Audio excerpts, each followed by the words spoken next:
I really need to keep a better eye on the time. Holy crap, didn't realize how late it is.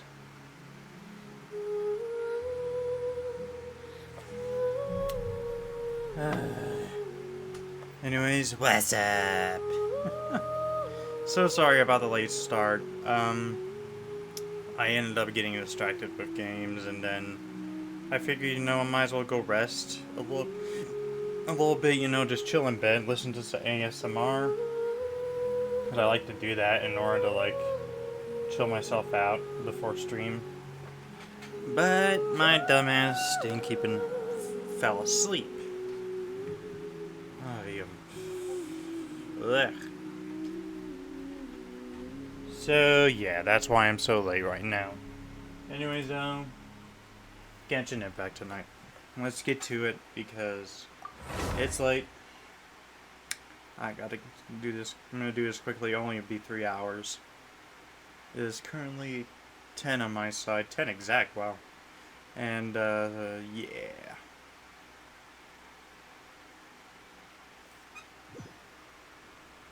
Anyways, yep. Tonight we're gonna be doing some more of the storyline for Skirt sent me something. The river searches forward, its presence is felt in the land, it lands its shapes and nourishes along both banks. Every winding path, every inch of fertile soil bears its mark. In moments of reflection like this, I used to strum the strings, letting the melodies serve as a record. Now I record these thoughts in words for you, creating a different kind of record, but a record all the same. The cosmos stretches beyond measure, and the brief meeting of our paths with it is but a speck of dust to drift among the stars. To fixate on the moments of being alone is to miss the vastness in which it occurs. So there is no need for either of us to linger. We both have our own paths and our own purposes to fulfill. Believe that as long as we keep moving forward, someday our paths will cross again. And when they do, we'll see how far we've both come. I believe that's actually her ascension material. Wow. And yeah, I'm playing as Chi-Chi right now. I'm not gonna be I'm actually gonna switch back over to the Traveler real quick. Nope, not the archive. Cause yeah, might as well go with the Traveler for the story stuff. I also got a couple of new characters in. I actually got Lauma in, which is really cool.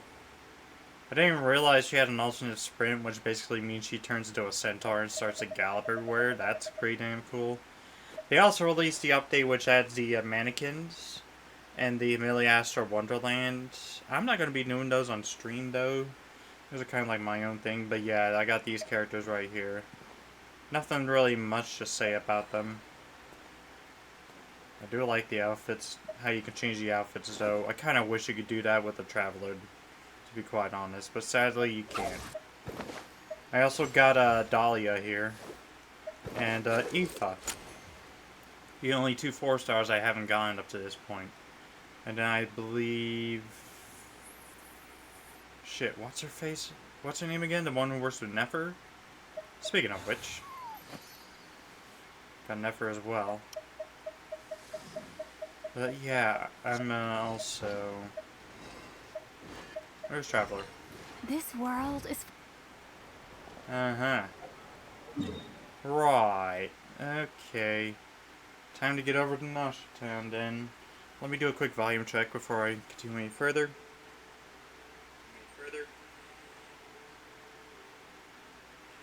Check. Check.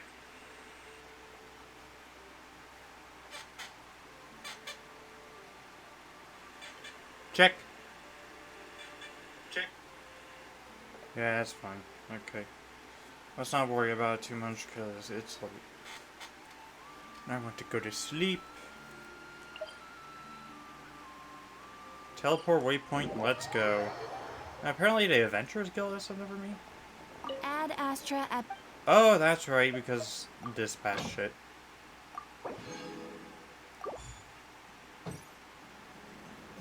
Okay, let's go.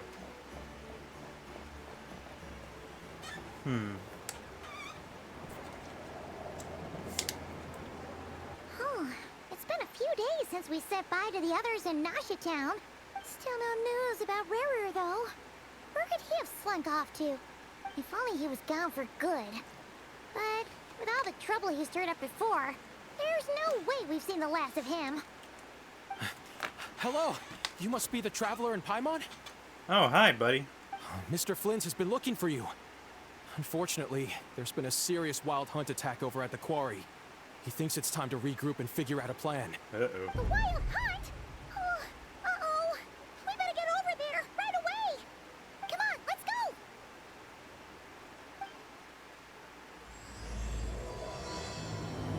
go. Nation that doesn't exist.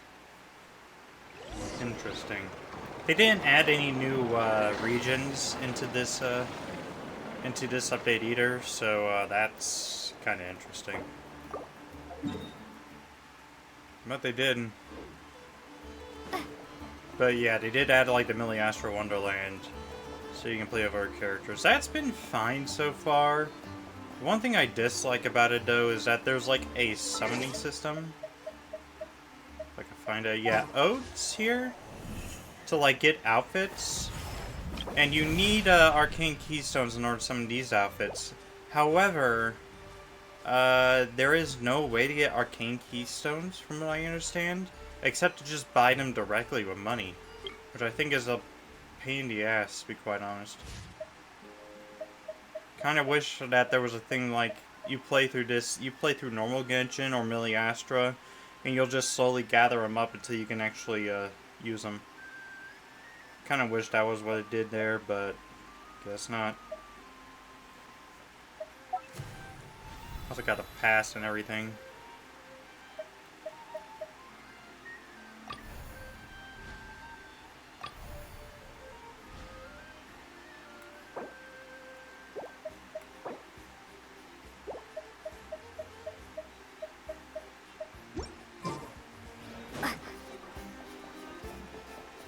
Alright, let's go. Stop wasting time. I think I'm only going to use the female mannequin. What's also really cool is that you can actually swap to them and run around and get in Tevat with them, which is really cool. Or Tevat.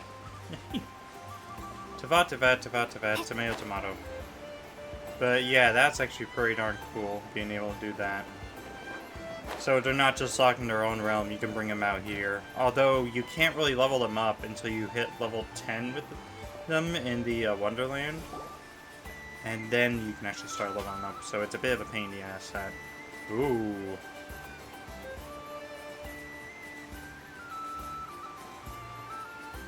The gang's all here. I can barely sense any Kuvaki at all.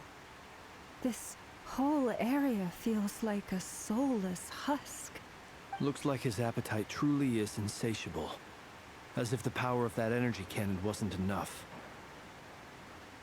He's not seriously still getting stronger? What's his endgame here? Ah, everyone's here already. Hey, we made it. So, what's going on? Well, shit's fucked. We've all been on high alert since we split up a few days back, expecting Racher to strike again. But it's like he just vanished into thin air. No one has seen him nor found any trace of his presence. That is, until this morning, when a ratnik found signs of wild hunt activity while out here on patrol. As you can see, the crystalline itself is physically intact, but the Kuvaki it contained is all but completely diminished. And we're sure that Rarer did this. Who else? Who else? He's Yeah. the only one who could pull off a stunt like this. Kuvaki loss has reached critical levels. Racher of Solnari set to maximum threat level. Warning, unless de-escalation measures are taken soon, he will pose a threat beyond our ability to contain. The consequences could be catastrophic. Nice. Traveler, do you remember when we encountered Racher just after regaining his body? There wasn't a shred of sanity left. Nothing but madness and rage. He was already extremely dangerous even then. Yeah, didn't he shout out a bunch of names? Then he started raving about how nothing in this world mattered to him. Ooh, Paimon gets chills just thinking about it. Oh, but the thought that he's still out there, Lurking somewhere in Nod-Krai, waiting for his chance to strike? Oh, even chillier! Last time we fought, we were already at a disadvantage. If he has such overwhelming strength, why would he suddenly go into hiding? He's buying us time, building more power, so he can more easily take us out. Yeah, if I were him and I wanted more Kuvaki, I'd just take it by force. No point staying in the shadows. Unless something went wrong. His whole resurrection thing didn't exactly go smoothly. True, but still. The other thing is, how does someone who's completely lost their mind still have the wherewithal to cover their tracks so perfectly? Beats me. According to certain medical studies, insanity does not always entail a complete loss of rationality. It may be that he is simply living in a world of his own. That actually sounds about right. He was ranting away to himself the whole time, like he had zero interest in talking to us. Uh-huh. There are many unanswered questions here. He could be right under our noses, and we'd still be in the dark. Besides his name and title, we know little about him. Certainly nothing about his past, or what he might be hoping to achieve.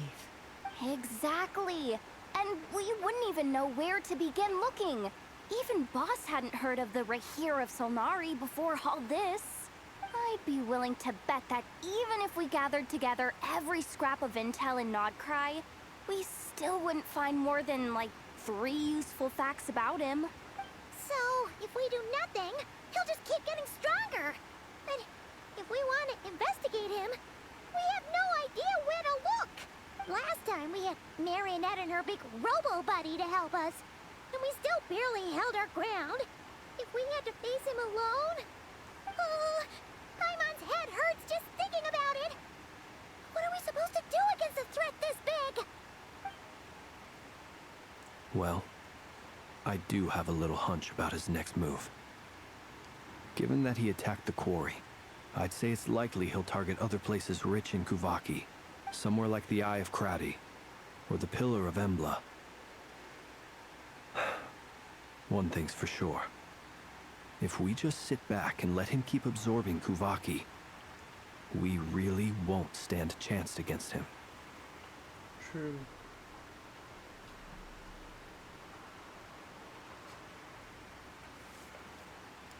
A perfectly reasonable hypothesis. However, it is worth noting that these two locations are quite far apart. To investigate them both, we'll need to split up. I agree, we should split up. Right now, Rarir's goal seems to be gathering Kuvaki, not fighting us directly. Once we're done, let's regroup on Hisi Island. Wait, why Hisi Island?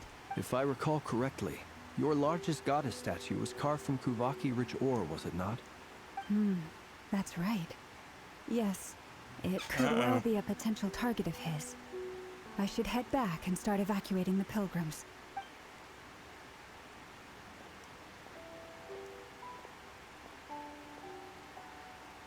Splitting up's always gonna be risky. But I guess we don't have much choice, right? We're in a race against time here. And if we do run into Rarir, what then? That's when you follow the 3rd rule of treasure hunting. Run like the wind. Yehuda. Third rule was go with the flow? I don't know. Did I? Anyway, whatever.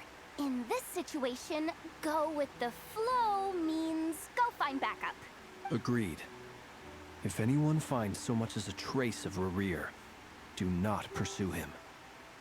Get out of the area and alert the rest of us as soon as possible. We need to put safety first.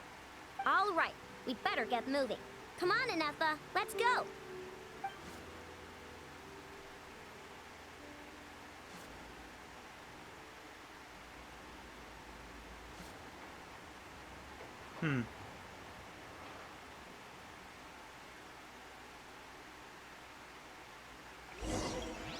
We find anything yet?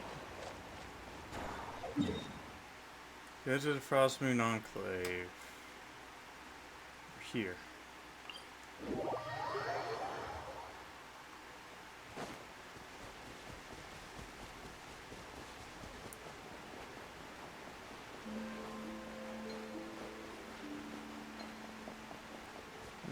Alright, everybody's here, waiting.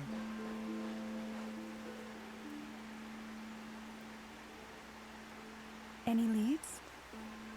Nope. Diddly squat. No clues to where he might be hiding. It's like he's a ghost. It feels like we're sitting on a powder keg that could go off at any second. Ugh, I hate this feeling. I'd rather face him head on than be left hanging like this. So, you guys didn't find anything either? Not loving the word either. How about you, Flins? I questioned a few Ratniki and eventually narrowed my investigation down to one suspicious individual. But by the time I got to his place, he was already gone. Almost as if he knew someone was on to him. Either that, or he's just extremely cautious and doesn't stay in one place for long. He's been biding his time for a while now. The question is, where or what is his next target? No idea. Since regaining his body, he seems to have lost all interest in the fragment in my possession. If he did still want it, he's had plenty of chances to take it. All we can do now is hope that I know and Nefer turn up some leads. Darn it, Racher. If you've got the guts, come face me one-on-one! Okay, Yoda. Wait, he's actually here? I didn't mean it, I swear! No, it's coming from Silver Moon Hall. The Lady Kutar might be in danger. Let's get over there, quick! Shit, he's attacking her. Oh. The heck? Oh, she's being pursued.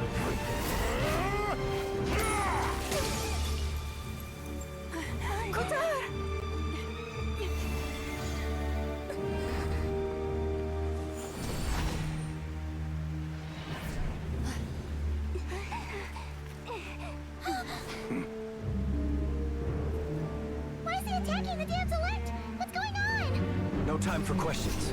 Stop him!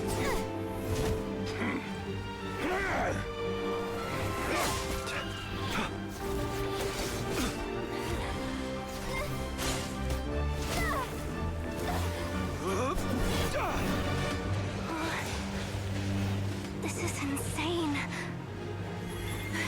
Yehuda, get Kutar out of here! On it.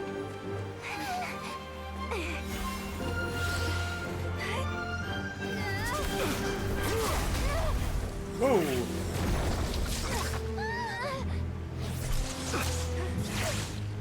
Look where your feeble light has gotten you.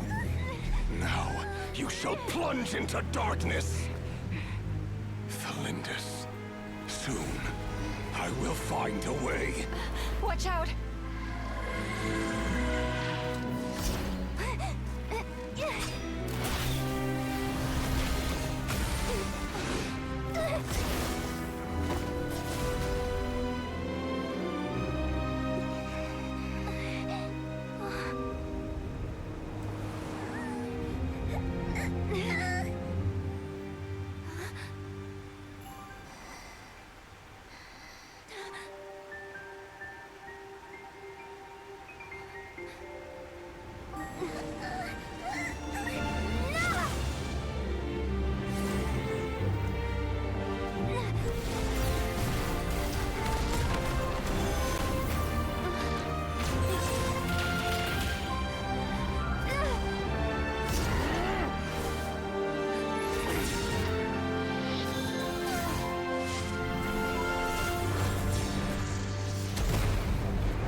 Find them, even if it means turning this place to ashes.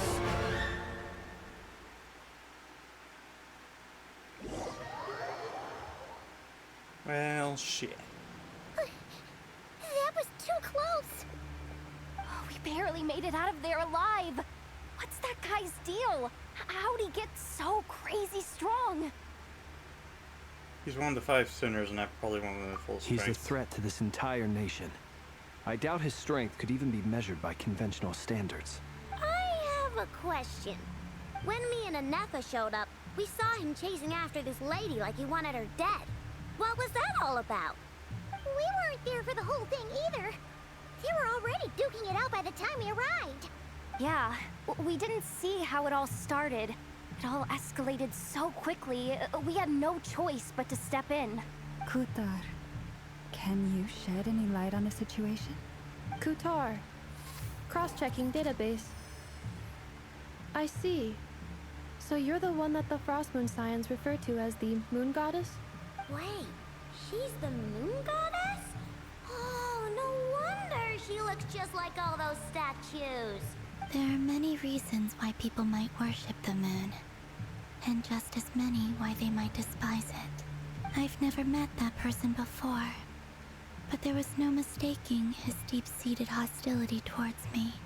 Why he holds me in such contempt, I cannot say. But since he hunts the power of the moon, it's no surprise that I am a target. Kutar. There are many potential motives. For instance, you help the traveler escape his grasp. This could be his way of taking revenge. It is also possible that he covets the Kuvaki inside you and seeks to take it for his own. The list goes on. But right now, devising a counter-strategy should be our #1 priority. The likelihood of this location being discovered is close to 100%. A counter-strategy? We don't stand a chance against an enemy like this. Surely our only option is to run. He's not gonna chase us to the end of the world, right? So as long as we can sneak out of Nod-Krai undetected... No, I can't say that. Come on, Yehoda. This is serious stuff. You can't suggest we all just chicken out. Running is our only option. Huh? You seem surprised. But what other choice do we have? We are facing an enemy we cannot possibly defeat in battle. Well, I mean, yeah, but still. It's not too late. I can distract him, so you'll have plenty of time to make your escape. Wait, what? You're gonna act as bait?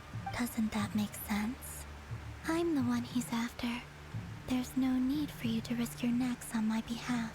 A coyote doesn't stop for bypassers while it's howling at the moon. What is it, Lauma? The Frost Moon Scions have already grown accustomed to life without their goddess. My presence here is no longer essential, and this is not my home, so you needn't ask me to stay. We can't just roll over and let him get away with this. That's not our style. Yeah. We can't just call it quits after everything we've been through together. Besides, she pretty much saved my life back there. If I just ditched her now, I'd never forgive myself. We can't overlook that you have saved our lives multiple times now. To talk of returning the favor would be a little crass for my liking. But suffice to say that we are friends, and friends look out for one another. Riri's true objective remains unclear. Even if we were to sacrifice Miss Kutar, there's no guarantee he would stop. Burning won't stop anything. But Kutar, I know why you left the Frost Moon Scions so long ago. It was because people started treating prayer as a form of trade. They would make self-centered wishes, force you to accept meaningless offerings in return, and then expect you to perform miracles for them, as if that were their entitlement. If it were me, I might have walked away too. But I believe that time can change everything, and that sometimes it takes losing something precious to appreciate its true worth. After much reflection, I've realized that this was never about whether the Frost Moon Scions need you. Any relationship based on need is purely transactional. What I truly hope is that you'll choose to stay, not out of obligation, but as part of our family. You were born here, and now you've returned. Who knows? Perhaps it was the moonlight that guided you home. Thank you, Lauma. But my power is on the wane. I'm afraid I will be of little use to you now. We'll find a way. Very well then. I'll do as you say. Those times you saved us, we were transported across great distances in an instant. Is that one of your powers as the moon goddess? It is, but I find it very draining. I barely managed to pull it off just now, and it will be some time before I'm strong enough to do so again. Rejected by the world, my power is dwindling. Like a lake, cut off from its source, slowly shrinking away. Now, it has almost run dry. What do you mean, rejected by the world? The 3 moons belong to the ancient bygone era in which they came into being. From the moment I was born, the world itself has been steadily sapping away at my strength. That's why we need the moon marrow to borrow the eternal moon's The power. 3 moons are not one and the same. As the goddess of the frost moon, I cannot wield the powers of the other 2. Yet moonlight has a way of blending together. Each can reflect the other's glow. So when our fingers touched, I was able to restore my strength by drawing Kuvaki from the eternal moon's marrow.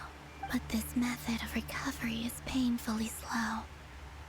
If only we could find the... Uh-oh. It's the Wild Hunt! Ah, even faster than we expected. We'll have to finish this conversation later. See how those wild hunt creatures are running away from us. They're likely just a scouting party, which means Racher won't be far behind. Then what are we waiting for? Let's get the heck out of here! I don't like this. Close your eyes.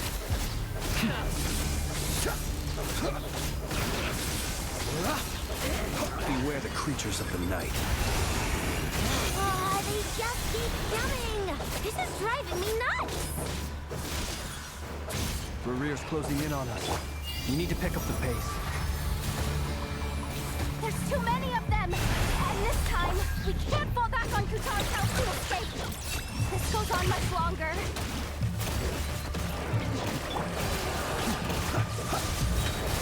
Damn, are more spawning as I kill them? The long sleep beckons.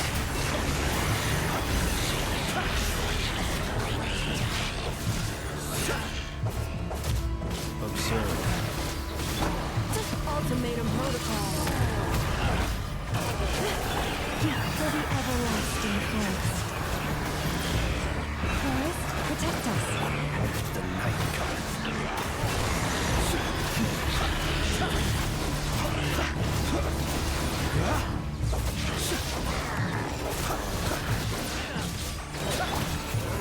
By the frost moon of old. Preparing for dust up. The long sleep beckons. Or just keep spawning. What the fuck?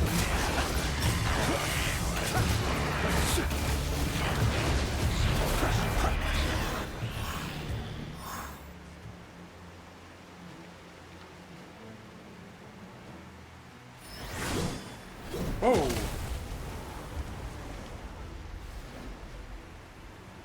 Oh, hi, Varka.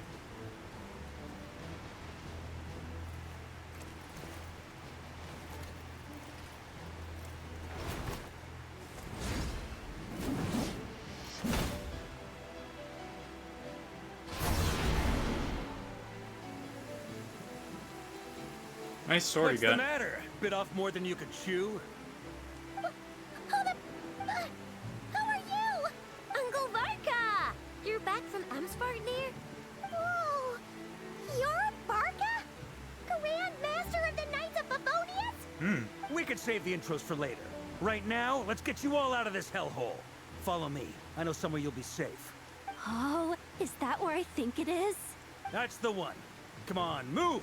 There's no time to waste. Alright, now I want him. I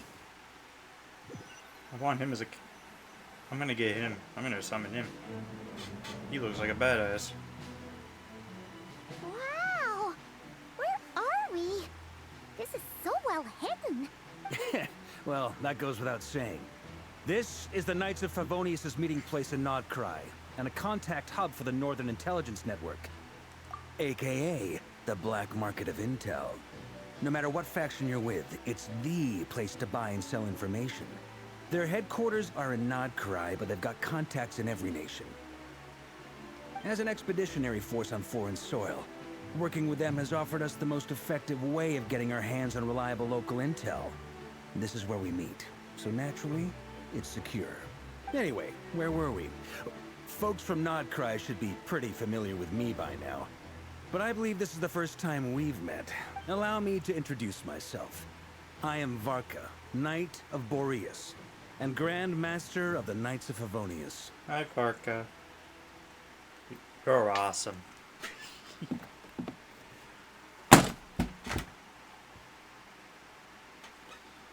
I fucking don't know this idea,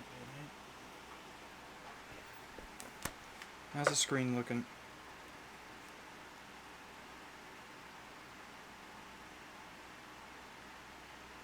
Give me a quick sec here.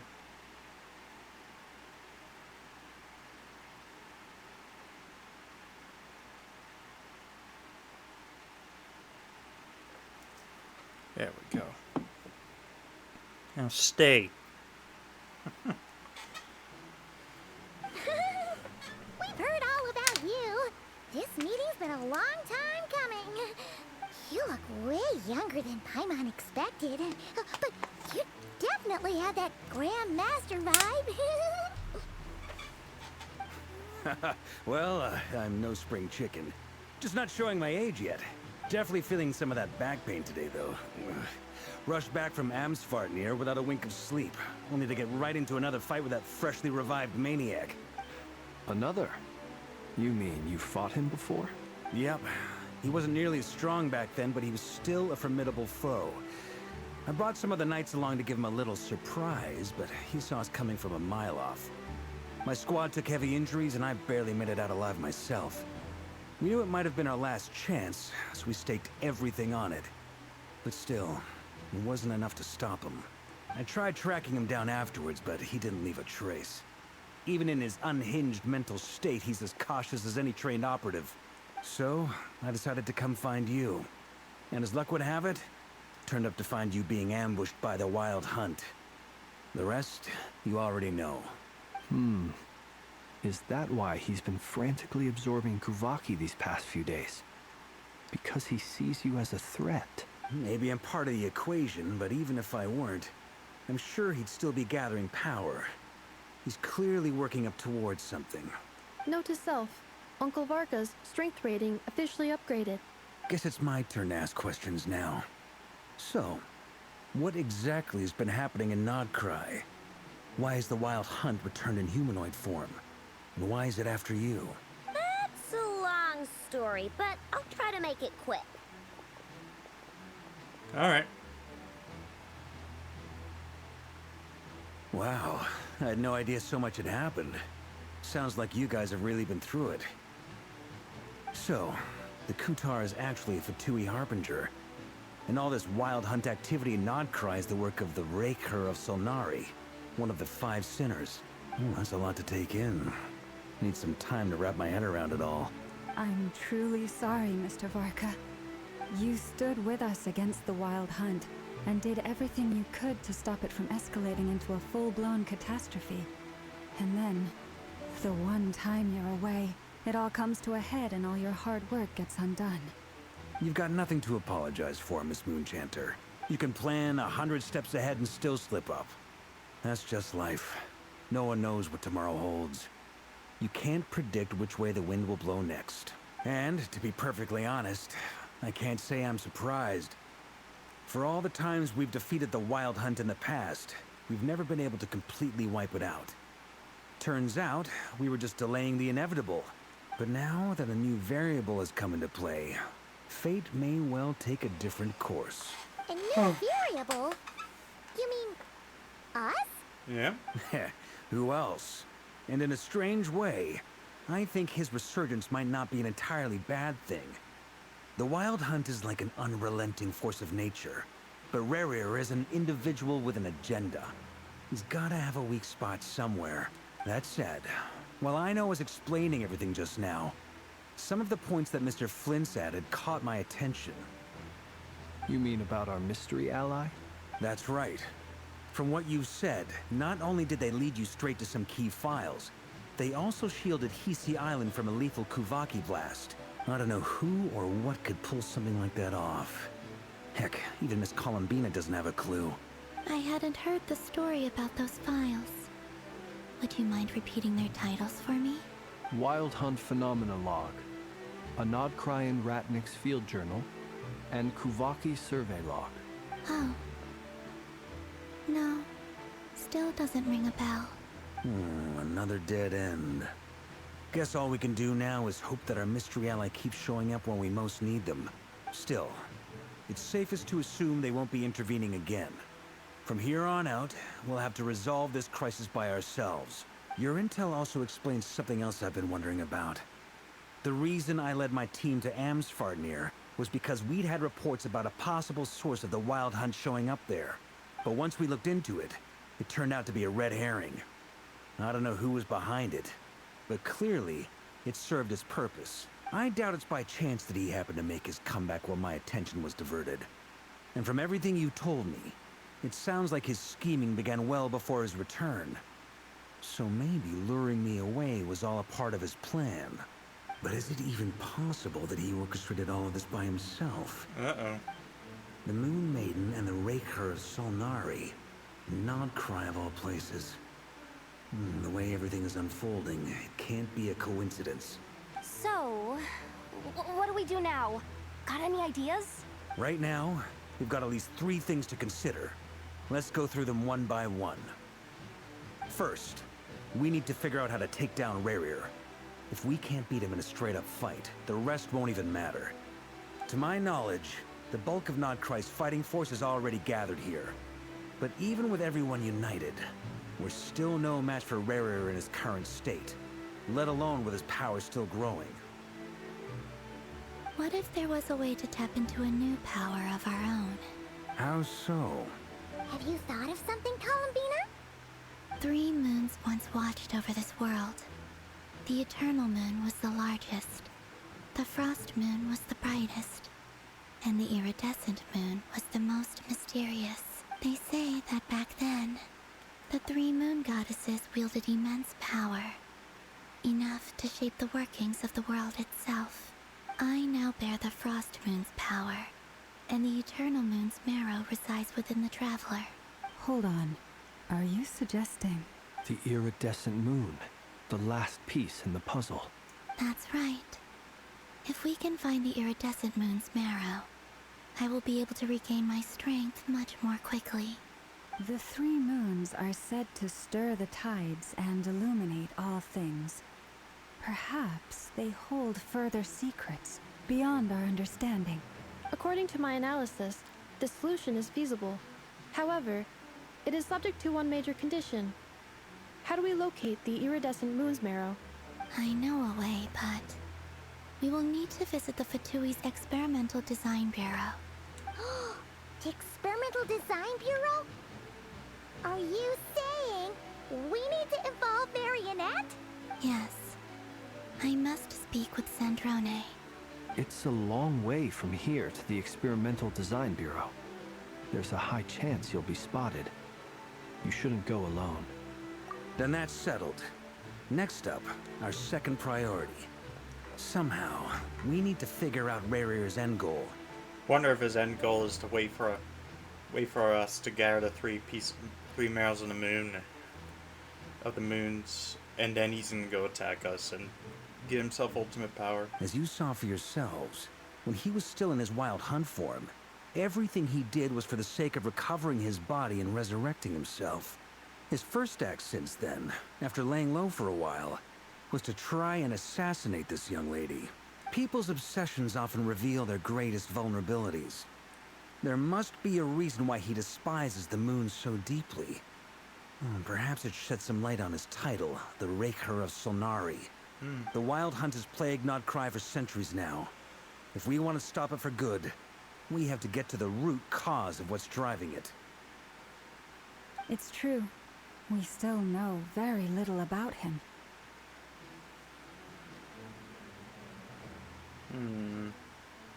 If Kuthar hadn't given us that lead, we wouldn't even know his name.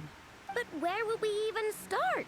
I doubt even the Intel Queen of Nod-Krai has a clue, and she has info coming out of her ears. Oh? That's a rather hasty conclusion for someone who's so painstakingly meticulous when it comes to dealing with machines. Hi, Nefer. Nice to see you snuck in. Ah, she heard me.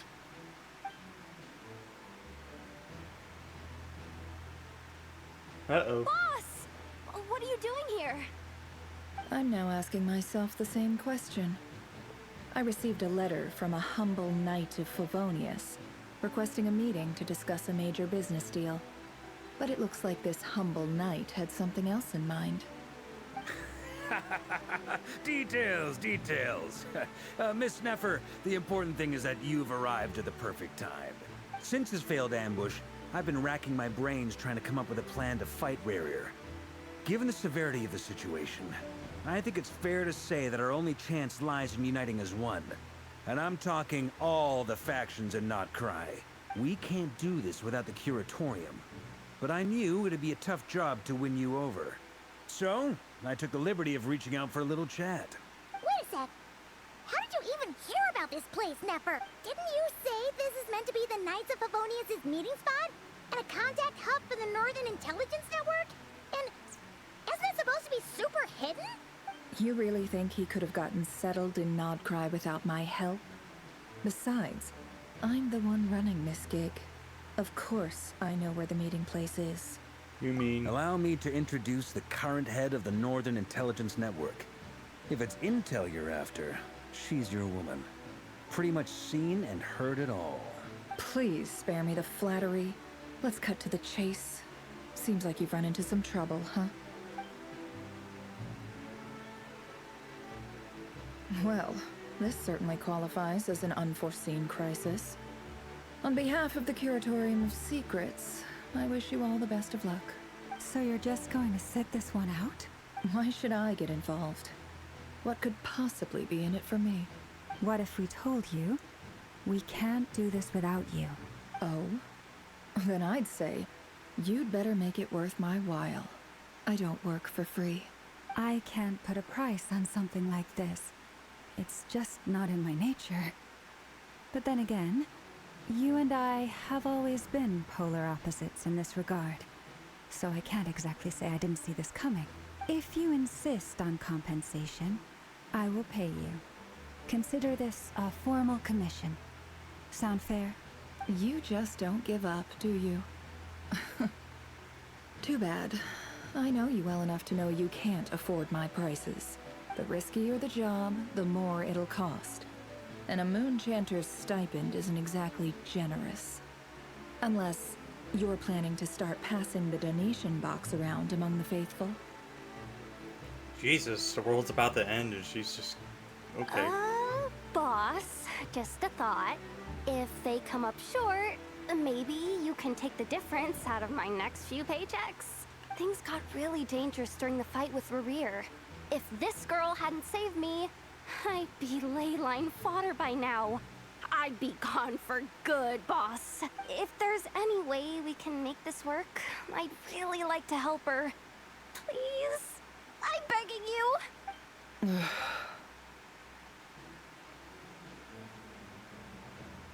This is why I'm always telling you never accept favors. They are the hardest debts to repay.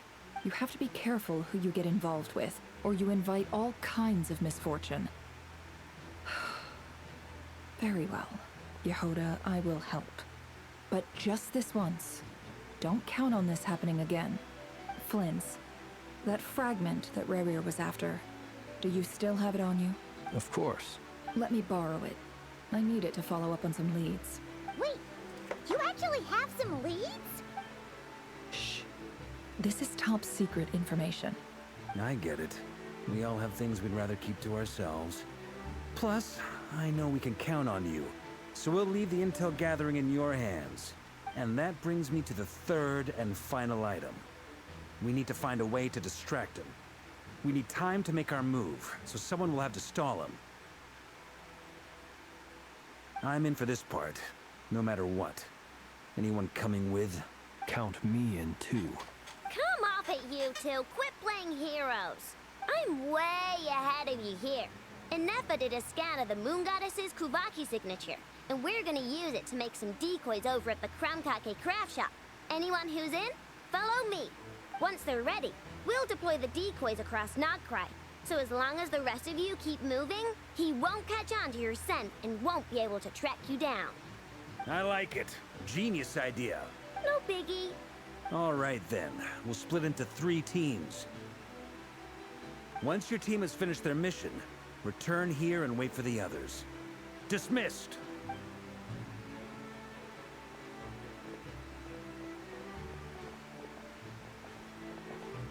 Alright, time to do whatever the hell this is.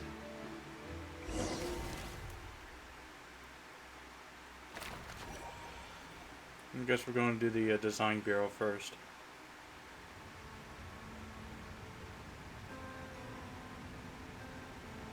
Lady Damselette. Wait. And you two? What are you doing at the Kuvaki Experimental Design Bureau? We've been doing our best to mind our own business lately. But if you're just gonna waltz up here like this, you're seriously pressing your luck. Don't blame us for doing what we have to. You really think that's gonna scare us off? We're not looking for any trouble.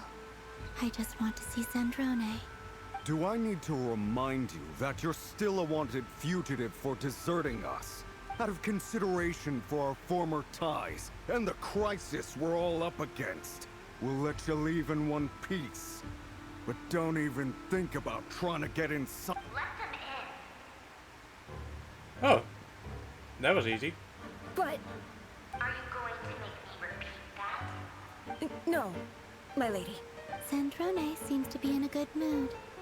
Must be maintenance day.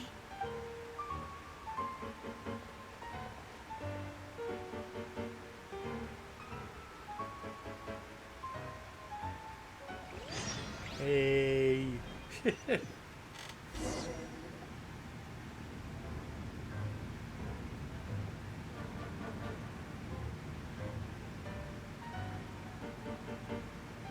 So tell me, to what do I owe the honor this time?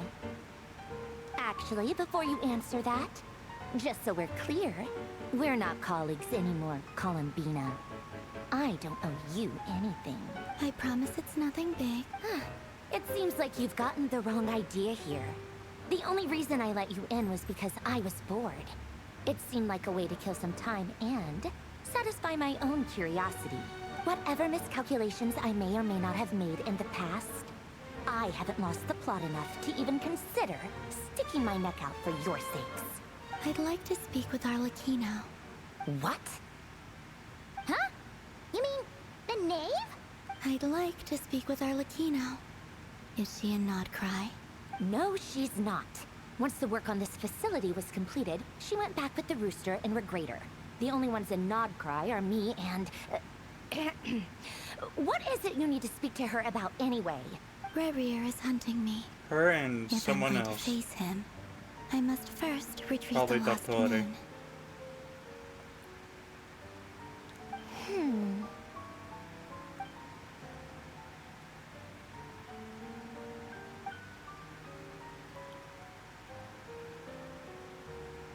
Is that a no, then? All I'm doing is stop her rear. As if I need reminding. I was this close to settling things with him before someone decided to whisk me away to their weird little garden. Have you held any tea parties lately? Tea parties? Yeah, obviously. You don't seriously think we'd pack it all in just because you aren't here. If anything, they've been more eventful than ever.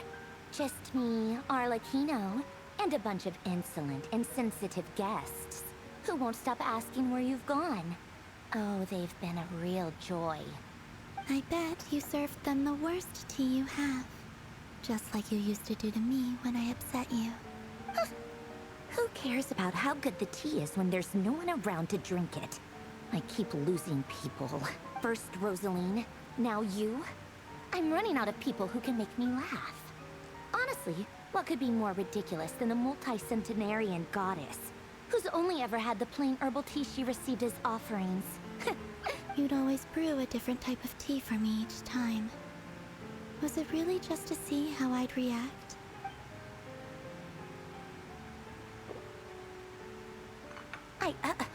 Well, duh. Why else?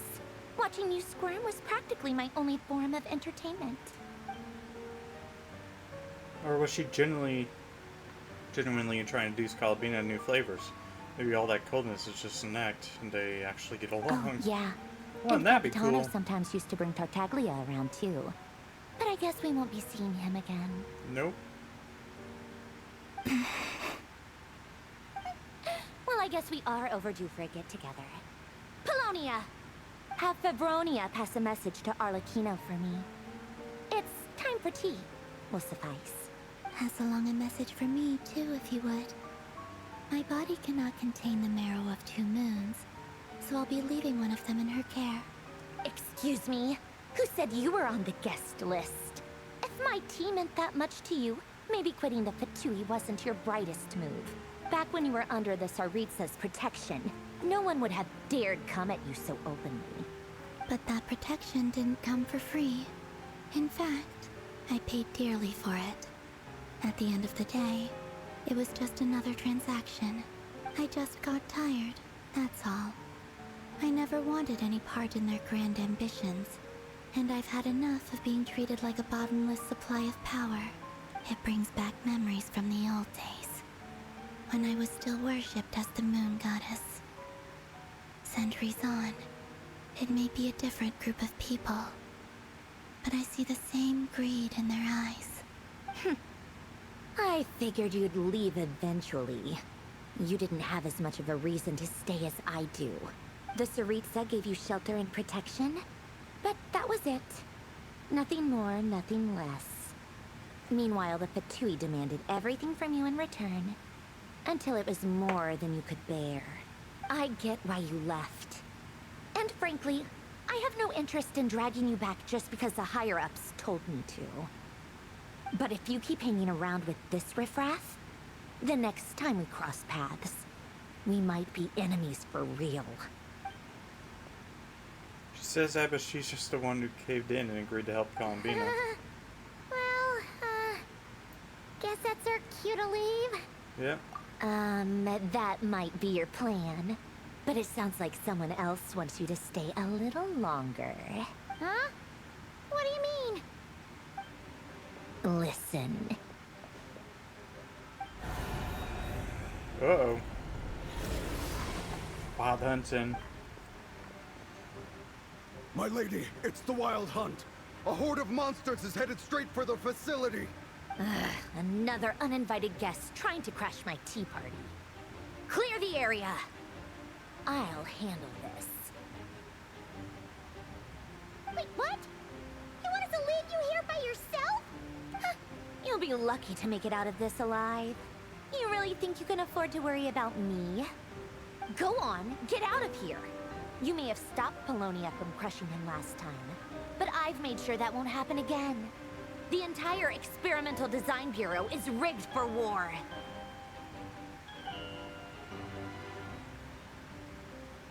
Stay and watch if you want, but it'll be at your own risk. You're not flagged as friendlies in a weapon system. Alright, just be careful. Don't tell me what to do! Look, if you're leaving, make it quick. Or you'll just get in my way. There's a secret passage on the 2nd floor.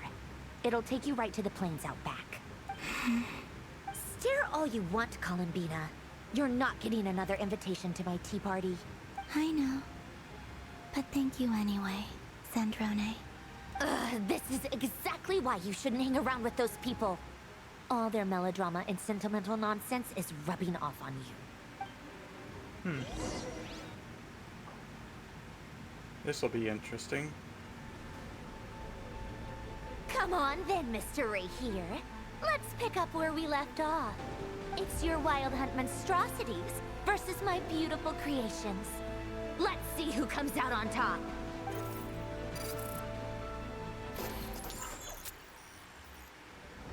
Whoa, okay.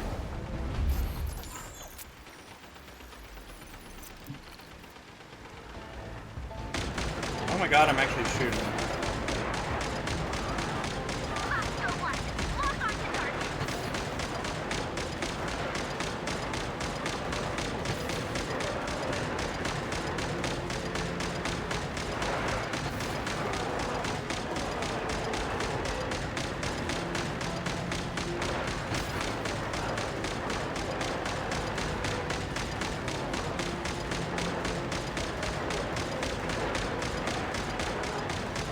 Oh, they're still coming. Wow, this is a lot of guys.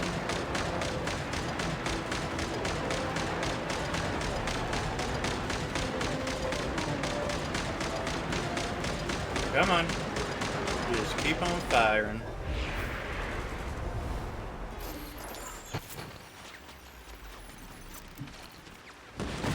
Good work, Bosco 1.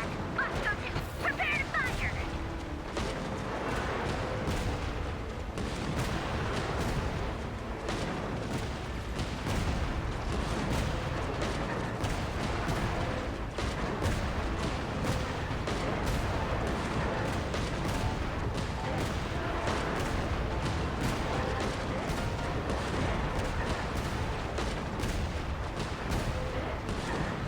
Aiming is slow. And again, I guess this is a robot. You think its aiming will be a little bit faster.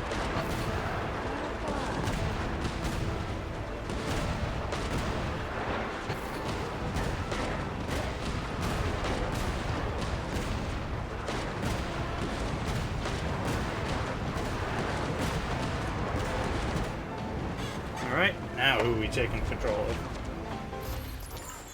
Uh-oh.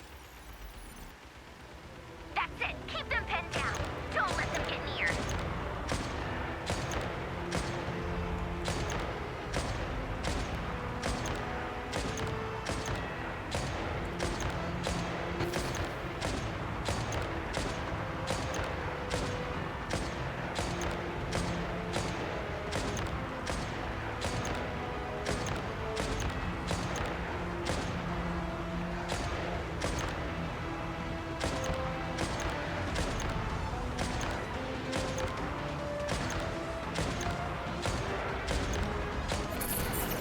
Oh, alright. Deploy all backup units. Get in there and hold the line.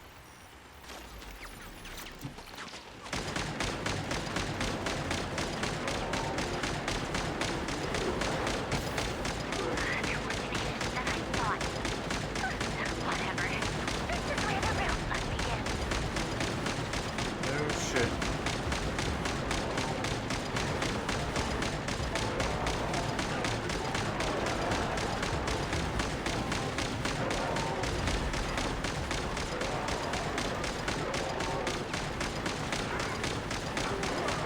Don't worry. Once this is over, I'll put you all back together again. I promise.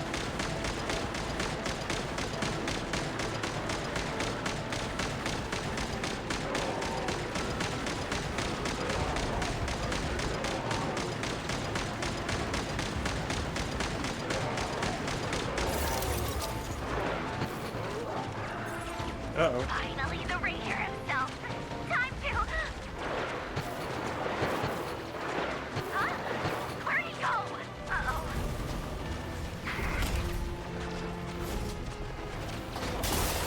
Oh no.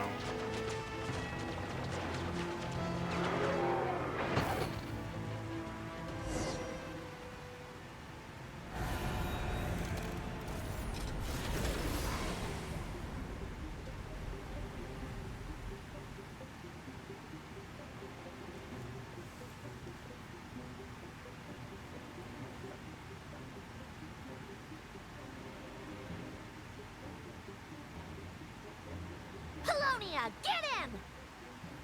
I've upgraded Polonia again since our last encounter, and uploaded every last scrap of your data. So let's finish this once and for... She's not here. Where go. Hey! Over here, you big... Curse it. Moon. Go. Keep searching. She cannot have gotten far.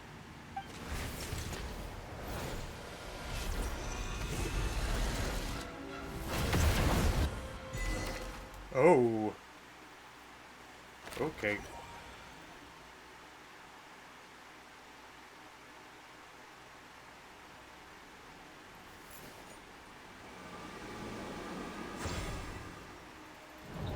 He just Thanos Snapolonia, didn't he? Damn.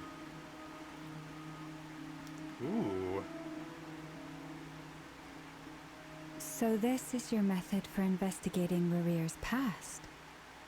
It almost looks like some kind of ceremony. Good deduction. But it's quite a different affair from what you're used to with the Frost Moon Scions. Whoa! First time I've ever been in here. Boss always said it was off limits, so I pictured some kind of creepy dungeon. But it's actually kinda nice.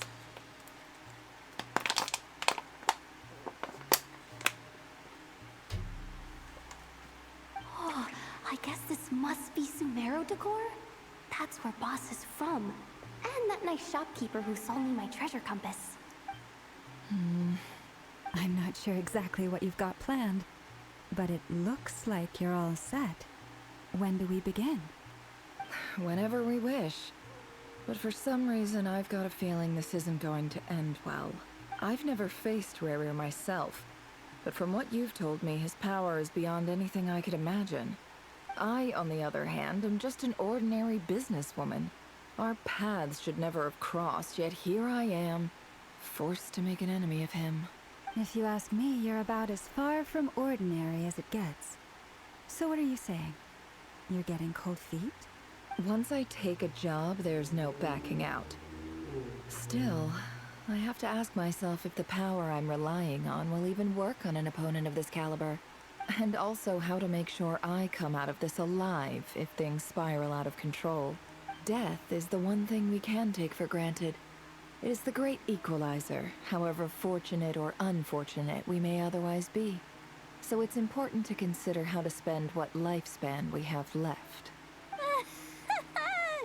Come on, boss. Lighten up. Quit talking about death. It's bad luck. For once, I agree with you. When you're up against a foe like Rarir, there's no such thing as being too prepared. Is there anything I can do to help? That won't be necessary. I've already made up my mind. Time to cash in a precious favor I've been saving for a rainy day. Yehoda, I need you to find someone for me. The sooner the better. Eh? Find who? That shady merchant who sold you an overpriced treasure compass the other day. Come on, boss. You're pulling my leg again. In what way is she shady? She showed up when I was completely lost and sold me a neat little gadget that was exactly what I needed. Trust me, she's a good person. She's good when money's involved. Anyway, I know who you're talking about. Don't go anywhere. I'll be right back.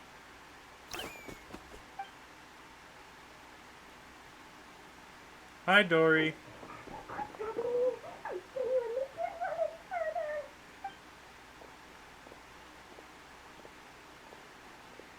Hey, aren't you? What is it?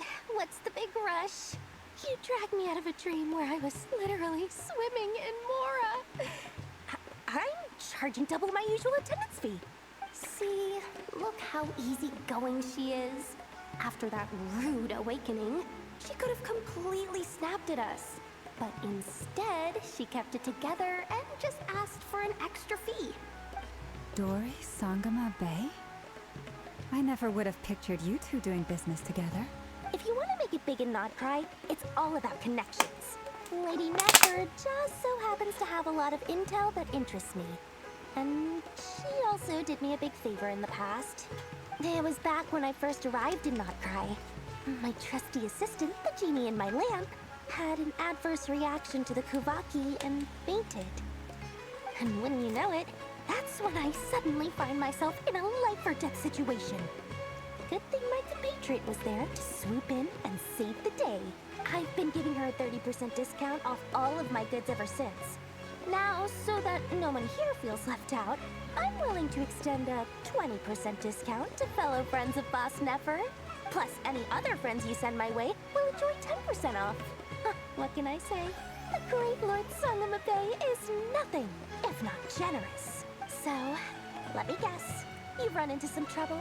I've got everything you could possibly need. And the more you buy, the more you'll save. You guessed correctly. What have you got in the way of survival gear? The one type of gear I've never been short on. What are you looking for? A jetpack fresh from the Academia's labs? An ancient suit of armor dredged up from the bottom of the sea? At the very least, I need to know what kind of opponent you're dealing with here. If even you're worried about staying alive, it must be pretty serious. What if I told you it's someone with the power to bring a nation to its knees? Is that so? Then we really are talking top-shelf treasures. I don't have anything like that in stock right now. I'll have to ask my supplier. Your supplier? A powerful woman, make no mistake. I can't reveal her identity, but luckily for you, I hear she's planning to visit Nod-Krai in the near future. If you're willing to wait, I can ask her when she's here. Can't say exactly how long that'll be, though. Then, let me put it another way. What would you do if you encountered an enemy like that? Roll over and serve yourself up on a silver platter? Of course not. I have a handy little trinket from one of my generous suppliers, which... Hold on. What exactly are you getting at? No, no! This is for my personal use only! Let's just say I'm borrowing it, all right? Just for insurance purposes. You'll get it back later. Favors are the worst kind of debt to owe, and now you've got a chance to repay one. A win-win situation, don't you think? Fine. You can borrow it for 5 days. No, make that 3. And for every extra hour after that, I'm charging you 1,000,000 mora. Deal? Deal. Okay, that was an interesting What a way to transaction. start the day. Now, was there anything else you wanted? Or can I go back to bed now? Yep, and she's gone. That will be all. Take care now. Don't trip up on your way back, friend. See you later! You're my favorite shopkeeper.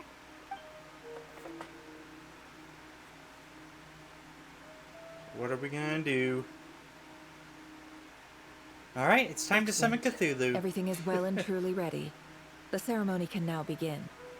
After initiating the ceremony, your minds will follow me wherever I go. You will see many strange things in your mind's eye. So remember, don't be frightened, and don't make a sound. Alright. Nefer begins the ceremony. Now then, let us peer into the Racher of Solnari's past. I'm expecting Yehoda is going to be the first one to make a sound.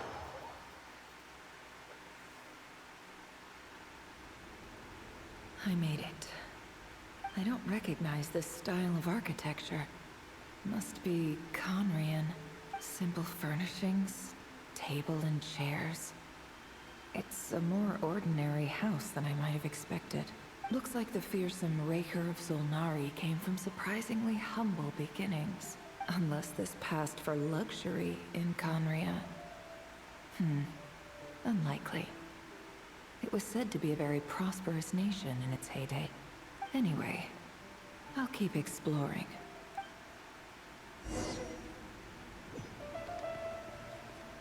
Alright. A few storage boxes sit next to the cabinet. Everything in sight is neatly organized. Whoever lives here seems to be enjoying a pretty comfortable life. It's also got like a bed here, it looks like. A note. A handwritten note. Hi, Racher. Since you're working extra hours tonight, I thought I'd keep myself busy by checking out that new kebab shop. I've heard good things about their menu. I'll test it out, and if it's as good as everyone's saying, let's go back together sometime. P.S. New stash from the Universitas Magistrorum. I brought some goodies home. A few teacups and a pin rack. Hope you like them. They didn't sign their name. But they must have been close. Sounds like they were living together.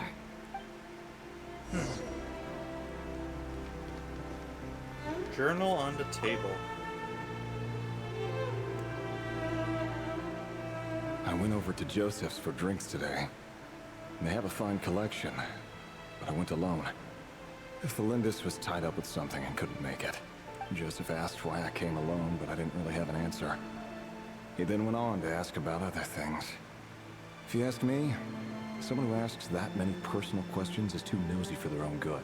But if he invites me again, chances are I'd still go. The Lindis.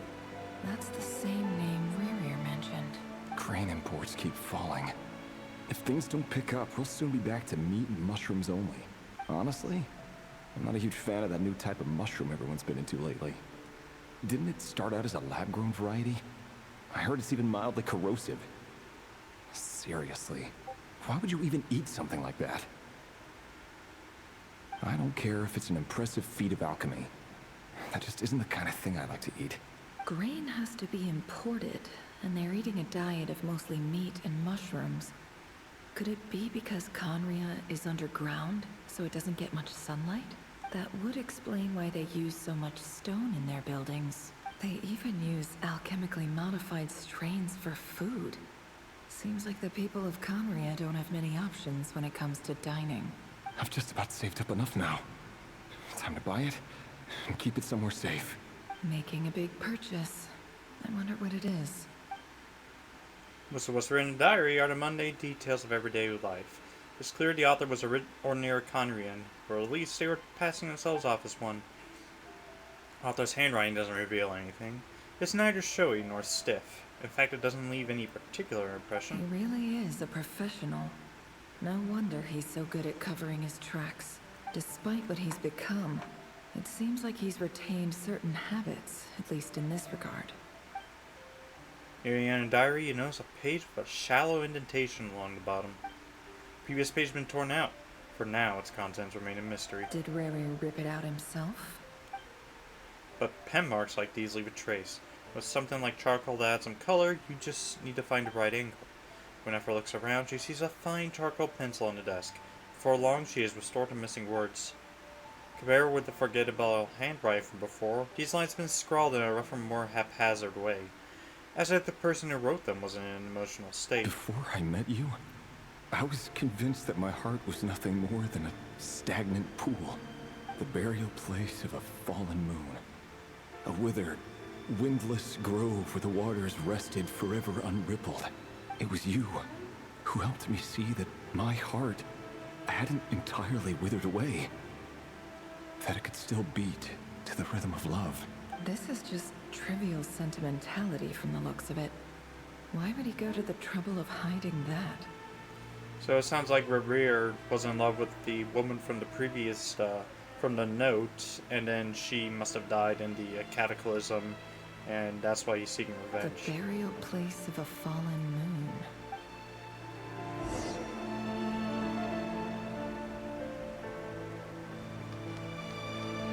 Oh, what the fudge? That's Racher then.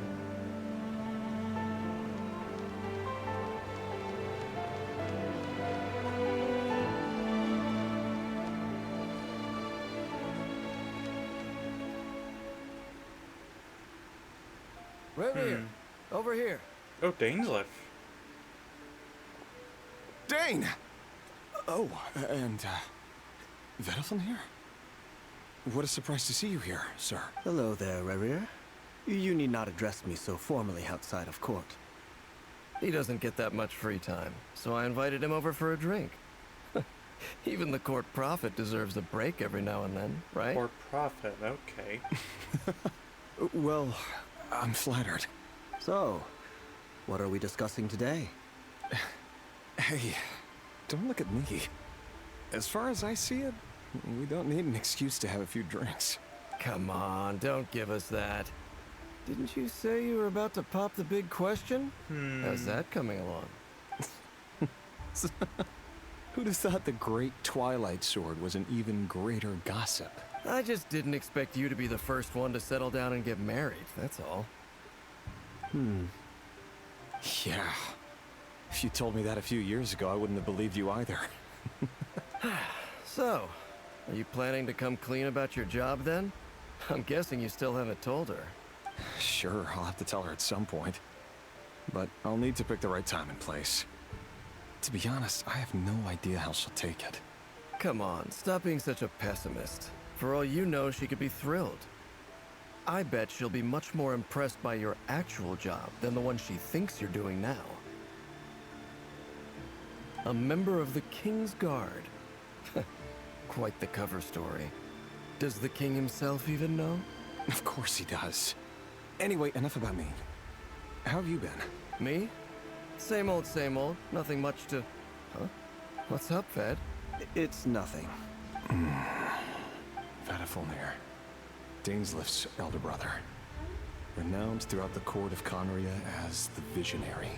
And said to possess a wisdom far beyond the reach of any ordinary man.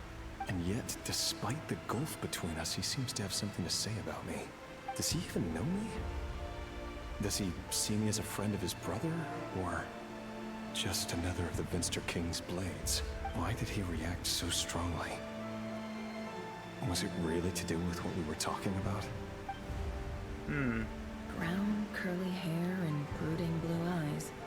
So this is what Racher looked like back in the day. Perfectly normal. No different from anyone else. As frightening as this monster is in the present, there's something even more unsettling about seeing the human he used to be.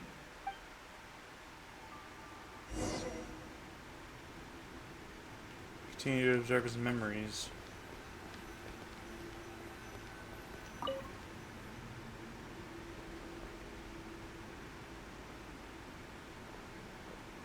Oh, there's his wife. Or girlfriend. Felindis? You're back early? Our equipment's being serviced today, so I got off earlier than usual. How's your day been? Aw, why the long face? Is something the matter? Has your boss been giving you a hard time again? Went for a drink with Dane and the others after work. Isn't that a good thing?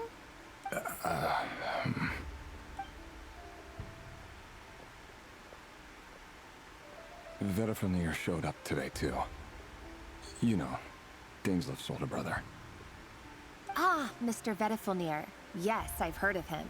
They say that everything he says ends up coming true. He overheard Dainsleif mention that I'd recently proposed, and seemed to have an issue with it. But when I asked what it was, he kept it to himself. So, you're worried? You can be such a child sometimes, Racher. We're nobodies. Why would the Visionary be concerned about us? I'm sure someone in his position has much bigger fish to fry. Maybe you're right. He's a court seer, or whatever he is. He's probably worried that's gonna affect his job, or something else. You worry too much, Racher. We've been together for ages now, and everything's been going so well, has it not? You've even proposed to me. So, you do remember. Tell me then. What's your answer? Like I said, I need some time to decide. You can't just rush into things like this. We may be nobodies in the grand scheme of things, but if we want things to work out, we've still got to plan ahead. All right. Take your time. Just don't keep me waiting forever. Nobodies. Sounds about right. In the eyes of people like Vedafulnir and Dainsleif, what do we matter? Can someone whose gaze is so fixed on a far-flung future even see the present clearly? Besides, the dynasty's fate rests with the king and his inner circle. Whatever I do, it won't make much difference. Meanwhile, every idea they come up with and every decision they make It affects everything. These days, the king is lost in his research, and the purge of the Crimson Moon bloodline grows ever more intense. The opposition tried to speak out, but nothing came of it. And I'm under no illusions as to why. Because we eliminated them and got rid of their bodies. A man can have 1,000 reasons to carry a sword, but there are few good excuses to use it. Yet the king has never even considered a gentler approach, and he never will. What becomes of someone who kills on another's behalf? Can he ever find true peace? Uh-oh. What's he planning? Flins,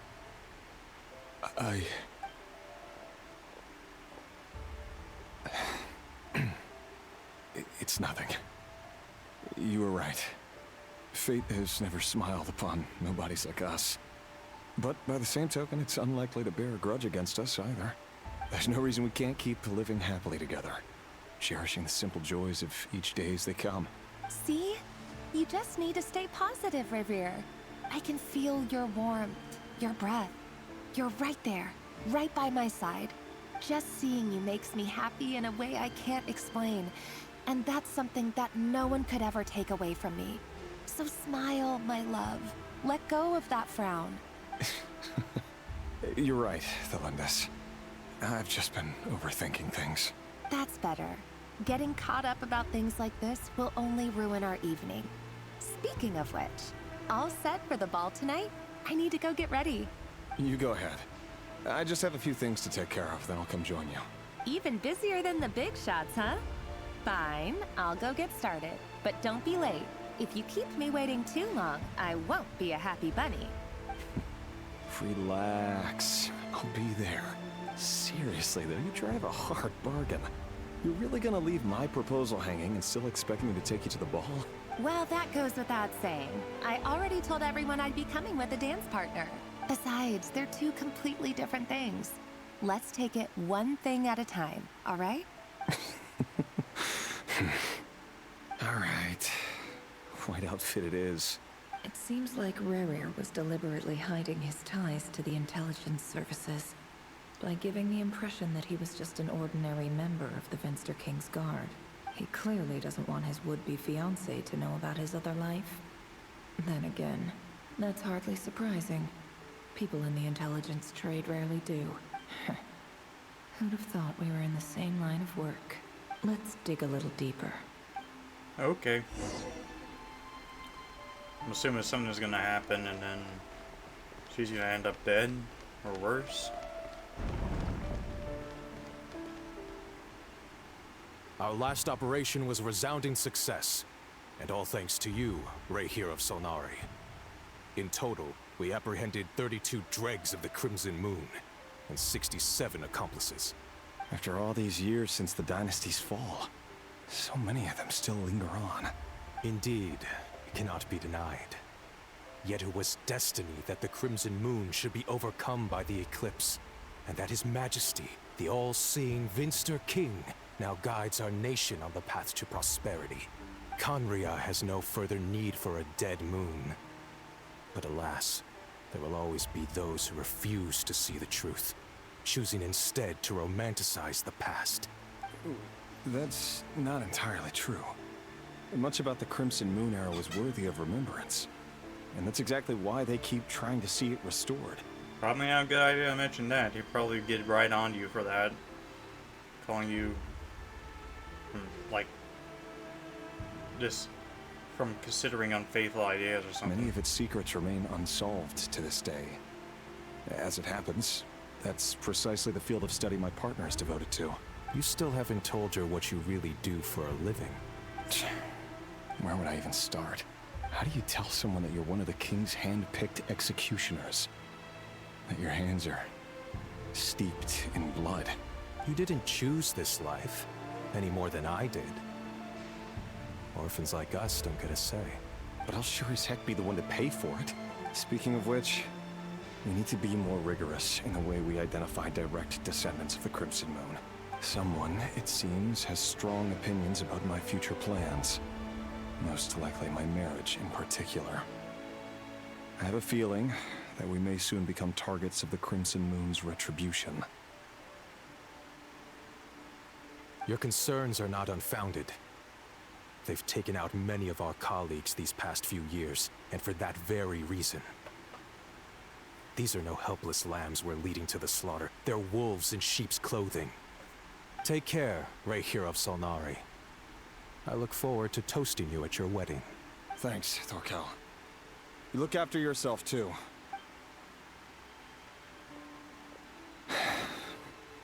Flins, I never wanted to keep this from you. You're the last person I would ever want to lie to. But that's exactly why I can't tell you everything. There are things you shouldn't know. Things you cannot know. The Moonlit Dynasties are a thing of the past. Yet even now, with the sun shining high in the sky, there are those who would call forth a dead moon's ghost. Could that be why Vedalfnir held back? Or was it because of some court secret he's not at liberty to share? I have to get a clear answer from him. No matter what happens, I will protect Thelindis. Racher seems to be very concerned by Vedalfnir's reaction.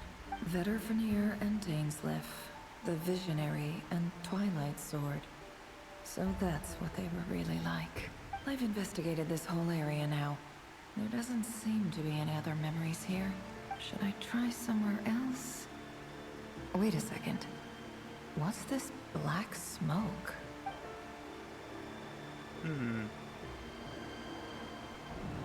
Uh-oh. What's going on? So, he's late after all. Just you wait, Racher. You're in for it. Big time. Are you waiting for someone, ma'am? Could I tempt you into buying some flowers? Oh, sure. Pick me out a pretty bunch if you would. Thank you. But I'm afraid none of them are as pretty as you. For someone so young, you sure have a way with words, don't you? I'm only telling the truth. Look me in the eyes. You'll see I'm not lying. He's got Arlecchino's eyes. May we have a word in private? Who are you? And what do you want? It doesn't matter who I am. Too many of our kind have fallen lately, so I decided to take the risk of reaching out. Not long ago, the Racher of Solnari led an assault on one of our strongholds.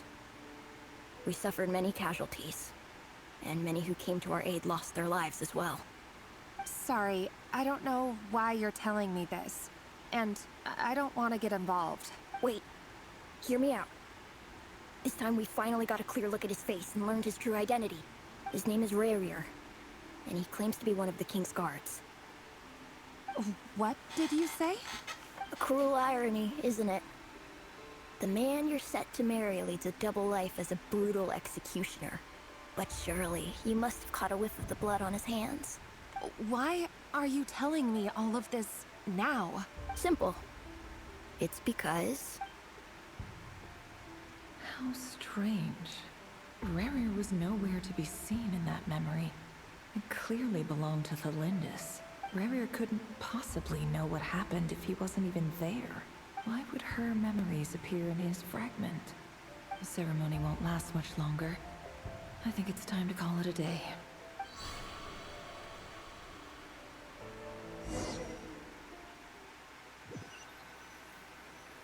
Huh. Yeah, why would they know? So that was your doing? Did you just pull us inside Rarir's fragment to spy directly on his memories? Any more questions, and I'll have to start charging. I had no idea you could do that, boss! Seriously, that was amazing! We're not worthy. We're not worthy! I gotta admit, though, I'm itching to see what happens next. Feels like we barely scratched the surface. I'm just as curious as you are. But the ceremony only allows for limited time inside. That's all we can see for now. Luckily, we managed to learn quite a lot. So far, so good. I just hope the others are doing okay too.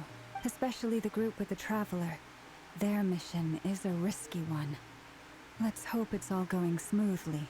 If you're worried about them, go see how they're doing. If I know Boss, she's gonna need some time to write up all the details and make sure it's all coherent. I'll stay behind to lend a hand, but feel free to head back and meet up with the others.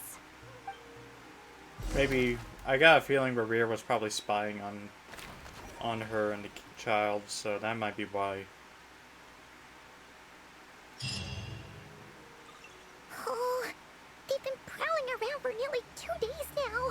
These things just won't quit. Oh, they might not have seen us yet, but with them constantly sweeping the area, our way out is completely blocked. I have to sneak past nice and That's quietly. never gonna work. One little slip up and it's game over. If they spot us, they'll run straight back to Rarir. And once he knows we're here, it won't be long before he's breathing down our necks again. We'll just have to try. Guess you're right. All right, time to zip it. Oh boy, sneaking again, huh?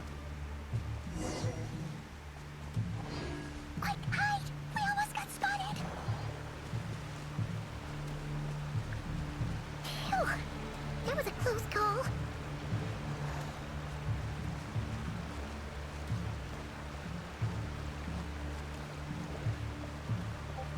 Watch out! He's coming this way! Jeez, the camera switched all of a sudden. I'm like We're freaking nearly out. there. This is the final hurdle.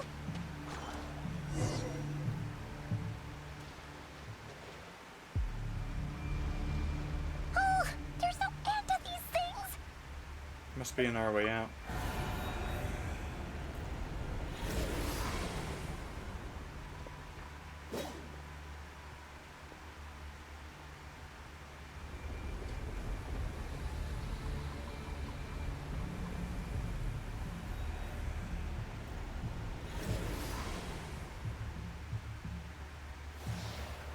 Fire.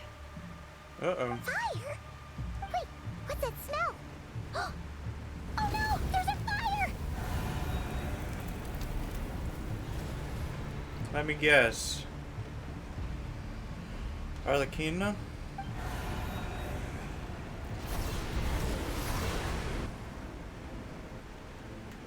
That was quick. Yep. Hello.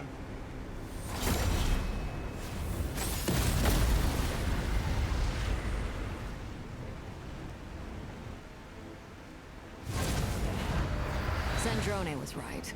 You look weak, Columbina.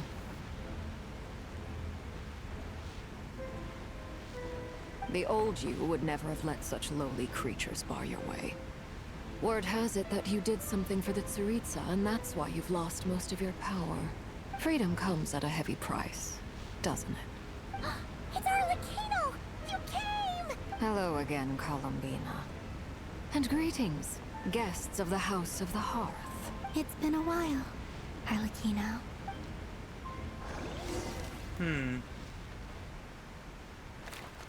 Kavaki Experimental Design Bureau. Oh.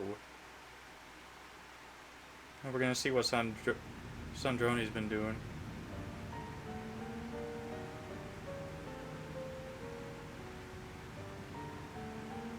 Stupid Racher of stupid Solnari.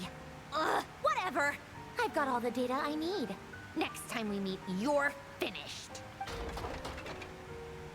He sure doesn't pull his punches. Excuse me, do you need a hand? You can do me a favor by staying out of my way. Can't you see I'm busy? Wait a minute. I recognize that voice. Hello, Miss Sandrone. Oh. Father sent us over to help. Huh. How considerate of her. Hey, Fremine, get over here and help me fix this. Lenny, you do your thing. Just keep your sister away from my machines. Nearly every machine that cat girl touches ends up going haywire. Go put her on cleaning duty or something. Wow. How dare you treat her like that? Then let's start downstairs. Fremine, we'll leave this place to you. You've got it. Wait a second.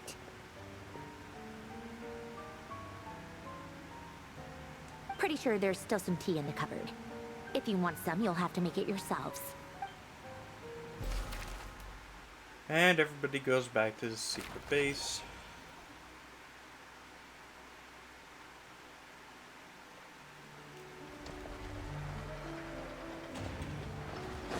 Alright, let's go.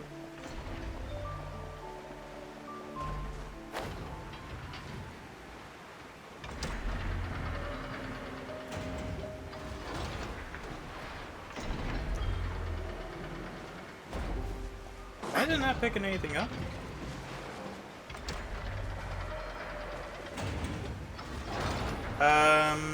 Why? Nefer stuck to it again.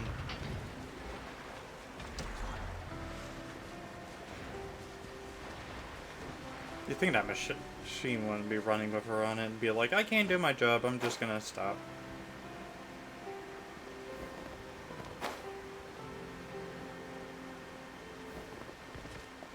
Right over here, huh?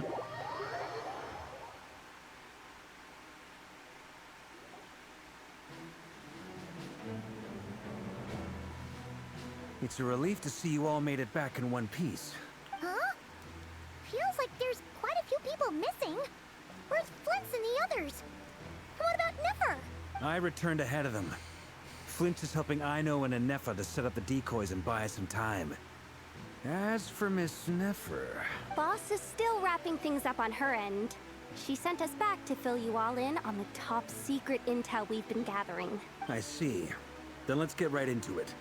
But first, who do we have here? You brought someone else in to help? Greetings. I was invited here to help as a longtime Tea Party companion of Columbina's. You may call me Arlecchino. Surely it can't be.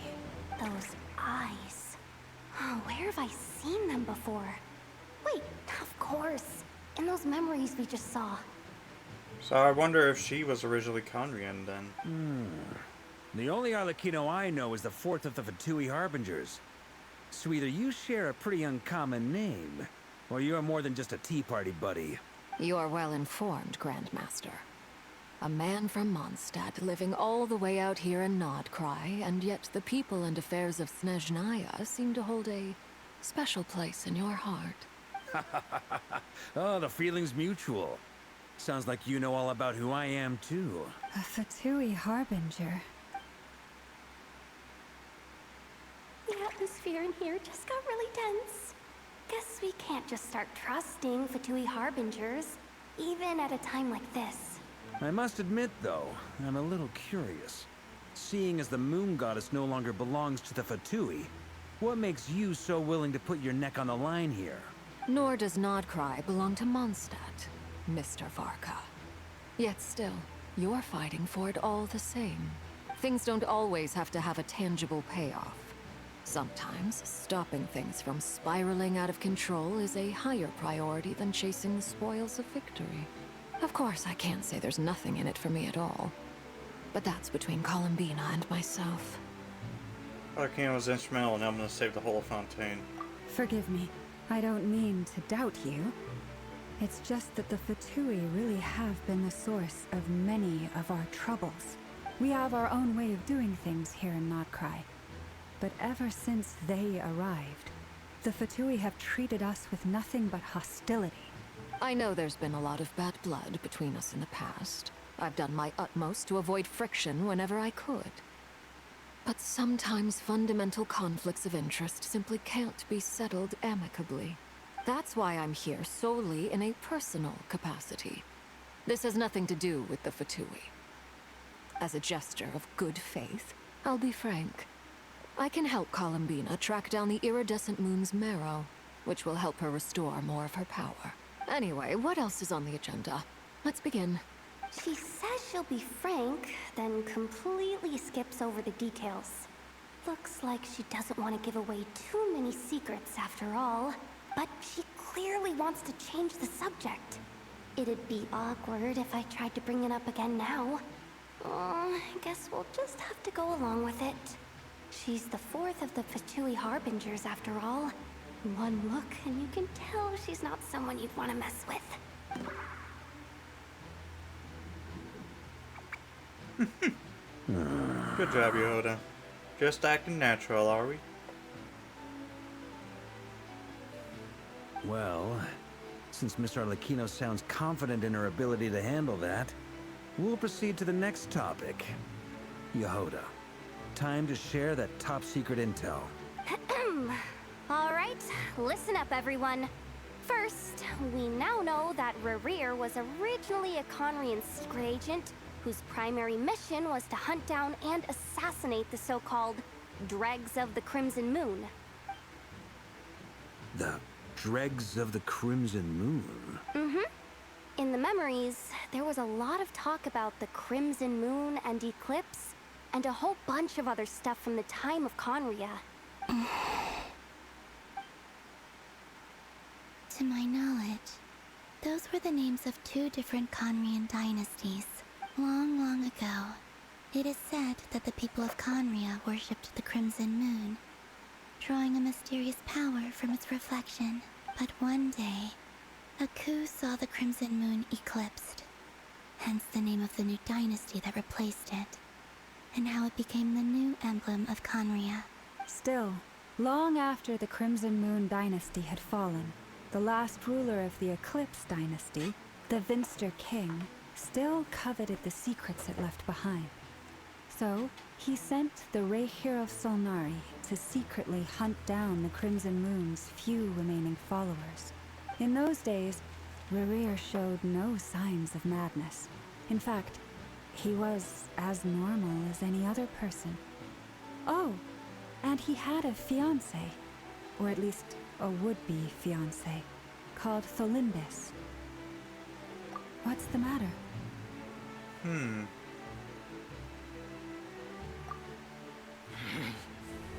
Selfnir, Brindaughter, Flindis.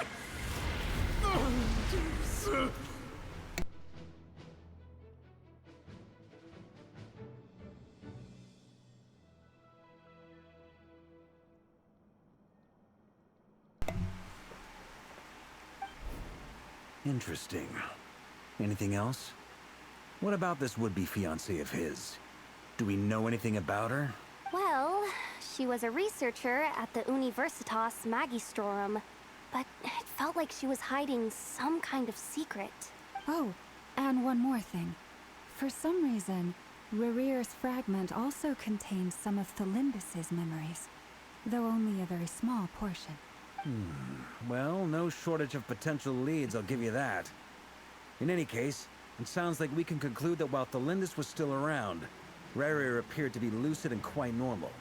Tholindis, it seems, must have been the one thing in this world that he couldn't let go of. Tell me, though, were these pure-blood Conrians we're talking about here? Why do you need to know that? Hold on. If she was a pure-blood Conrian... She might still be alive. Oh yeah! Just like how it was with the captain. If we could somehow find her, do you think there's any chance Rarir might regain some of his sanity? I don't know. She's probably insane too. It's possible, but it would take a miracle. We can't pin all our hopes on that. That merchant who Nefer knows, Dory Sangama Bay. Maybe we could hire her to look into it. All right, then. Let's keep working in our separate teams. Traveler, Paimon, Kutar, and Miss Arlecchino will go look for the iridescent moon's marrow. As for the others... On the way over here, I noticed that the wild hunt monsters had grown even more frenzied in their search for Kutar. At this rate, the people living here will be in grave danger too. So I'm thinking of gathering together some of our followers to go wipe them out. I'll head back to the curatorium and meet up with the boss. Feels good knowing we've all got something to be getting on with. Given that the Wild Hunt has been a lot more active lately, the Lightkeepers have likely begun their own operations too. If that is the case, someone will need to pass the news on to Flins. I'll hold the fort for now. Then discuss our next move with Flins, Ino, and Nefer when they get back. All right then. Well, the clock's ticking. If that's everything, we'll be on our way. We'd better get moving too. We'll try to buy you as much time as we can. Relax. Just do your thing. I decided to call in some backup since things are getting so hairy. Our reinforcements should be here any minute now. Stay safe, everyone. Dismissed. Alrighty. Interesting. His reinforcements not showing up. We're back. Did we get here a little early? Or a little late? A tad late. The others have already set off. To summarize, our resident moon goddess has found us a new ally, and Boss Nefer has uncovered some promising info. Everything going smoothly on your end? Not great. I don't know how long we can stall them for. The decoys are getting taken out way faster than we imagined. I'm gonna make some more later, but I need a timeout first. I'm so tired right now. Oh, right! Nefer, could you fill in Uncle Varka on what we just discussed with Flins? Sure. Uncle Varka, you previously told us about how when you went to investigate a source of the wild hunt in Amsvartnir, you discovered that it was just a diversion. But according to Flins's intel, several outbreaks of the wild hunt had already occurred in Nod-Krai in the period leading up to that. That was before Racher had regained his body, when he was far from regaining his full strength. In other words, in theory at least, he still lacked the means to act in two places at once. Flins, with everything that's been happening, the Lightkeepers across Nod-Krai are rallying to fight back against the Wild Hunt. They're gonna need your help. I know, I'm sure you're capable of coming up with something far more effective than decoys. But for now, you should stay here and get some rest. And Nefer and I will head back over to Amsvartnir to see if there's anything I missed. I told you Uncle Varka would say that, didn't I? A deal is a deal. Not a word about my snack intake for the next week. Database updated. Reliability of Aino's predictions increased. What does that mean? They were betting on how you'd respond after hearing their intel. It's the obvious choice, isn't it? That's hardly worth betting on. We already decided that Nefer should go investigate the situation over at Amsvartnir on her own. You might as well stay here and keep watch. Someone needs to hang back and oversee our strategy meetings. And besides, you still haven't fully recovered from ambushing Racher. So I've ended up with the easiest assignment. Well, I appreciate it, everyone. See you when you get back. Alright, time to jump back in. Oh my goodness. Silver Moon Hall.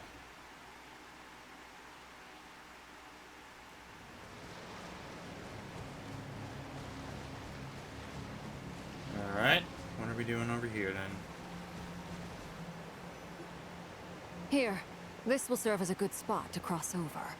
Arlecchino, hold up a second. Since you brought us all this way, would you mind telling us what you got planned? We still haven't got the slightest idea what's going on here. And if even Columbina doesn't know where the iridescent moon's marrow is, how do you? Simple. Because I am an inheritor of the royal bloodline of the Crimson Moon. And one of the last surviving embers of the Two Worlds' flames. I had a feeling. Huh? Are you serious? As in, you're a descendant of that Crimson Moon dynasty we were just talking about? The one from ancient Conria? Your surprise is understandable. I was also taken aback when I first learned of it. But the more I thought about it, the more I realized the signs had been there all along. When I was young, I discovered I could wield a very special kind of fire. It coursed like blood through my veins and smoldered away inside my nerves. What's more, whenever I experienced strong bursts of emotion or drew too deeply on this power, it was like some kind of presence within the fire would begin to gnaw away at me, consuming me from the inside out. Exactly. That is why my hands are like this, too. At first, I saw it only as a curse, but once I became a harbinger, the jester apprised me of the truth. So her hand, I thought she was just wearing gloves. Together with my own investigations, over the past few years, there are several things that I have gradually come to understand. She might be wearing gloves, I don't know. For instance, take the so-called Crimson Moon. In truth, it is nothing more than the shattered remnants of the iridescent moon, fused with the Abyss to prolong its lifespan. Oh boy. Since this blood flame was bestowed upon me by the Crimson Moon, it is a fusion of the iridescent moon's former power and the corruption of the Abyss. You all understand the nature of the Abyss well enough. I draw upon its power, and in return, it hungers for my soul. This strange blackness is the mark of corruption it has left behind. If I recall correctly, you once told me that if the corruption ever made it to your heart, you'd become a completely different person. Yes, and that's the reason I'm always careful not to push my power too far. It's essentially a never-ending tug-of-war. Whew. Sounds intense. Anyway, the rest of my story can wait. Is there anything else about the Crimson Moon or the Iridescent Moon that you're unclear about? Paimon has a question. Oh my goodness. The crimson moon that the Karians used to worship was actually the iridescent moon, right? Which was one of the three moon sisters. Does that mean that the Karians were to the crimson moon as the frost moon scions are to the frost moon? So much of that history has been lost. We have no way of knowing exactly what they were like. But I would suspect that the Conrians weren't as devout in their moon worship as it might appear. Later on, perhaps someone discovered a way to make direct contact with the Abyss. Or maybe there was some kind of ideological divide. Either way, a dissenting faction staged a coup and drove out the royal heirs of the Crimson Moon dynasty. But I would suspect that the Conrians weren't as devout in their moon worship as it might appear. The iridescent moon's remains simply served as their link to the Abyss.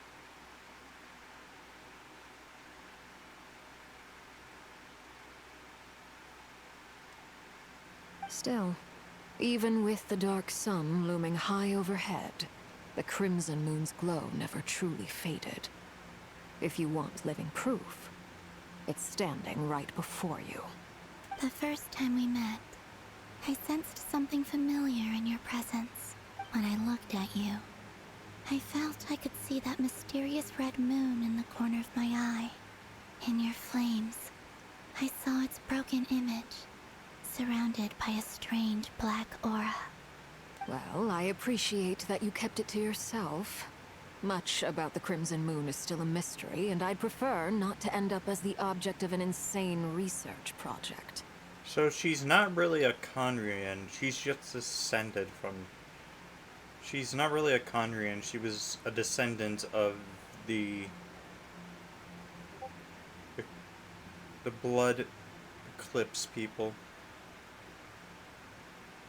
So yeah. Okay. Anyway, time is against us here, so if there's any other questions, they'll have to wait. I just want to make sure I've got one thing straight. In her letter, Sandrone mentioned that since you are unable to contain the iridescent moon's marrow yourself, you intend to leave it in my custody. Correct? That's right. For now, it's the only way I can pay you back for your help. The iridescent moon is already part of who you are. So with its marrow in your possession, you'll be even more powerful than before. Deal. Then let's get started. Get what started? What does this place have to do with the Crimson Moon? When I first became a Harbinger, the Jester gave me a book called Harry, also known as Leobranto Innamorato. You should be able to buy a copy next time you're in Fontaine. It's a love story set in the Crimson Moon era. But setting aside the tangled romances of its characters, it also records a few interesting details. In the Crimson Moon era, or so the story goes, there was an orphanage that received children from beyond the bounds of this world, and subjected them to a peculiar induction ceremony. Beyond the bounds of this world? For real? And what kind of induction ceremony? The Crimson Moon sages looked beyond this world for beings with powers that surpassed the gods. But fearing they might lose control, they subjected these children to a process of refinement. They made these children crawl up a fireplace and kept asking them, "Have you died? Did you see it?" Until they finally admitted to having died and seen a crimson moon. The adults embraced the children who passed the ritual, telling them, within the fireplace, you have traversed the flames between two worlds. Here and now, you are born anew. The book leaves much unsaid, but I suspect that this was their way of branding the children they had enrolled, leaving an indelible mark upon them so that they would forever live in the Crimson Moon's light. That explains why I can't sense the Crimson Moon's marrow in this world. It makes sense that it would be sealed in a special space that can only be accessed temporarily through some kind of ritual. There's no fireplace here. Do you see a chimney anywhere? Oh, are we supposed to build it ourselves? Okay, fine. Paimon will go find some bricks. That won't be necessary. The fireplace is purely symbolic. The key to the ritual is crossing the flames between two worlds. In other words, the flames that burn within me. Those burned away by such flames leave behind a kind of ghostly afterimage in the world. In the days of Conria, people believed they could be used to bridge the gap between the two worlds of life and death. In short, I can open a passage to that space for you. That's the easy part. The catch is I'll need to stay on this side to keep the passage open. So I won't be able to come with you. Once you're inside, you'll have to find your own way. Alright. Very well. Then I'll open it up. Traveler, spare me a little more moonlight if you would. I may need it.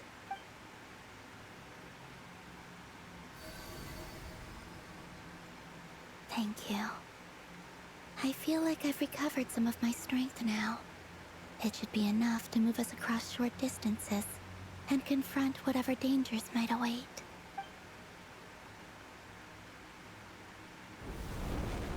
Alright. Mistress of the seven hues of ages past, great mother of the present, crimson-clad sovereign of the two realms, by fire severed, by fire renewed, I offer myself now and beseech your descent.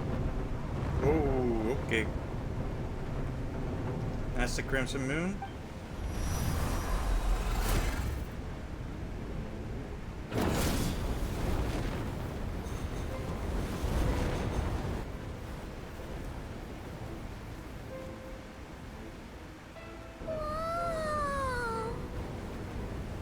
That is really cool. One word of advice. As you're crossing over, no matter what voices you hear, do not answer. Got it. I sense a sinister gloom inside, but also the familiar light of the moon. I feel that I'm about to meet an old friend who has changed beyond all recognition. All right, let's go. Okay. This looks like it's going to be exciting.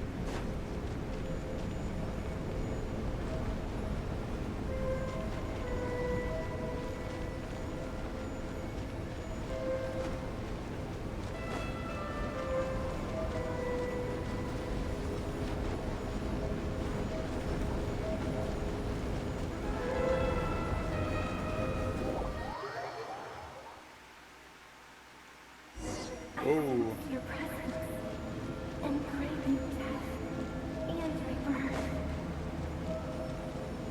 Wait, why are you? You have crossed over from another world, transcended me. Alright, this is really interesting. I have no right to.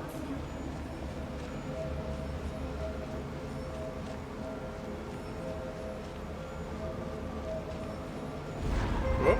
Alright. Hey, look up at the sky! A red moon! This must be the spot, right? Is that the abyss?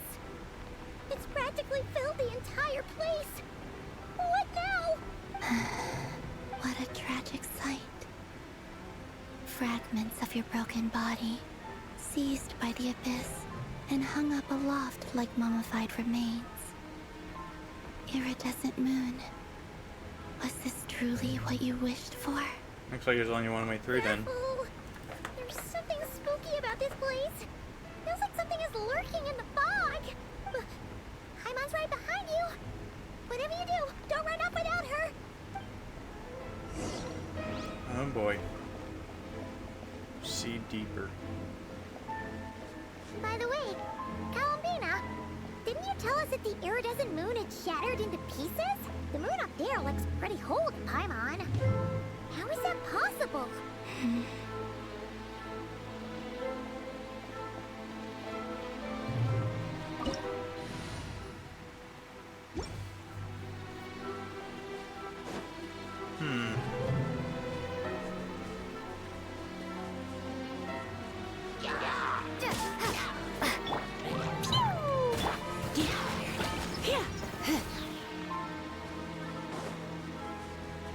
Okay, keep moving.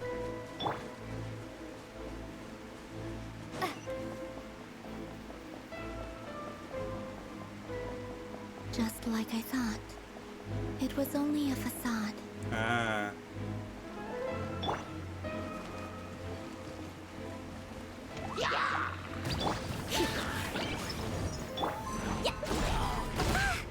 La la la.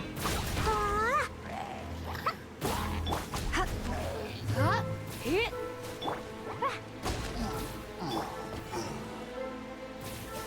Okay.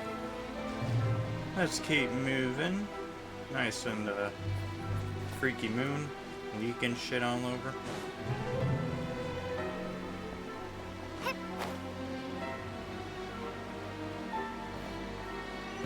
Recharge our stamina a bit so we can keep gliding. Oops, shit. Okay. Phew. So tomorrow I'm probably going to do some more Borderlands, and then Thursday we'll be doing whatever's left of this. If I can. Ooh. Hello, Yoke. Keely, how you doing? Having a good time? How about you?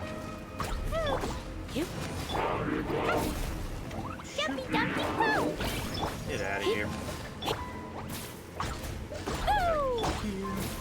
Doing well? That's good to hear.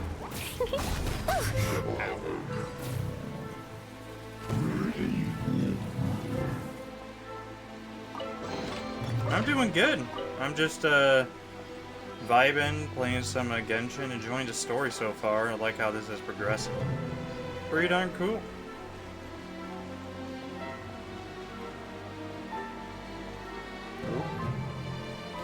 What's next, huh? Huh? So the iridescent moon's marrow is up there in the sky. For real? That's way too high. There's no way we'll be able to reach it. No.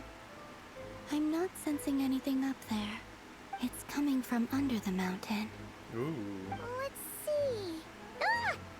There's some kind of weird shadow over the water. Wait, see that? Looks like a mechanism of some sort. Let's check it out. Alright.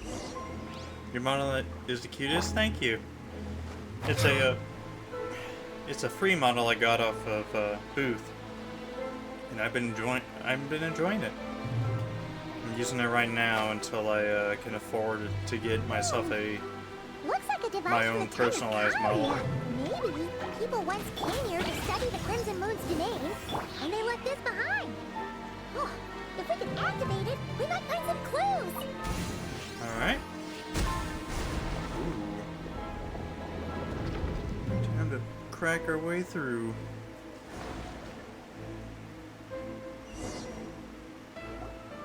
Hey, look at that! Now that the mechanism's running, the shadow in the water looks different. Do you think these mechanisms might be the key to unlocking the secret? Let's try to find more. Did you join late? There's an hour left to stream. So, yeah, you're not too late. Flins, we'll leave the rest of the research in your hands. We'll be heading back now. I hope this isn't ruining date night. Ugh. Mind your own business. Just leave me some snacks on the table. Oh, Flins, huh? Is that Rarir's girlfriend? How come we're hearing her voice here? Didn't Nefer previously mention she was a researcher at the Universitas Magistrorum? Oh, yeah. So, What about she the was studying pain? this strange space all along?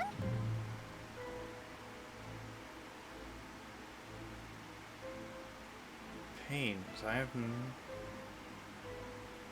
no idea what you're talking about, to be honest. The Abyss has made this space extremely unstable. Maybe that's why some of the things she said and did were preserved here. Like echoes. Or after images. Whenever I see this view, it takes me back to a poem from my childhood. Waning moon, oh lifeless damsel, weeping on the mountain crest. Mourning still in wistful tone, her fragile soul now laid to rest.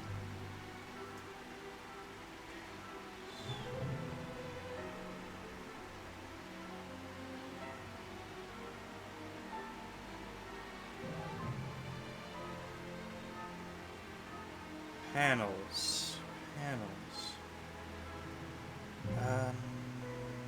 I still, quite honest, I still have no idea what you're talking about. For me, of all people, to be here investigating the mysteries of the Crimson Moon space. Is it a coincidence? Or something? Oop, my bad. Alright. More healer trails ahead. Looks like a fire bomber and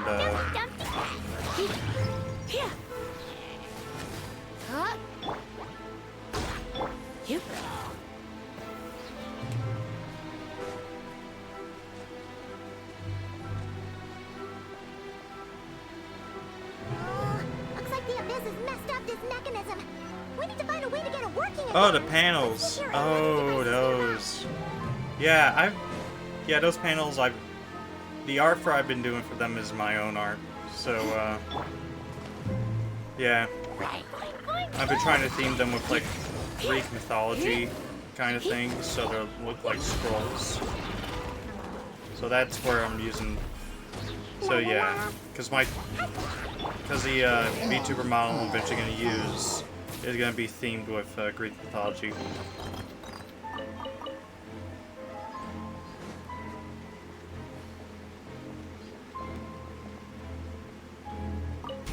Oh, okay. Boop. Dead. Done. Sorry, I haven't even touched my panels in age. I completely forgot what they were. I know I have them, I just completely forgot what they were called. Alright. Boop.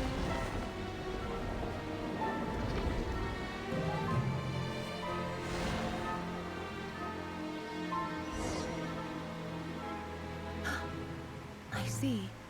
So the moon marrow, or rather the power of the 3 moons, is the key to unlocking. If it really does exist, then maybe this madness can finally be put to an end. You're an artist as well? Cool. It's cool to hear. What kind of art do you do? I just do some minor graphic design stuff in my spare time, so yeah, I'm thinking maybe I'll get like a overlay set up. Is what the next thing I'm gonna work on, where I can have like chat and such pop up on screen.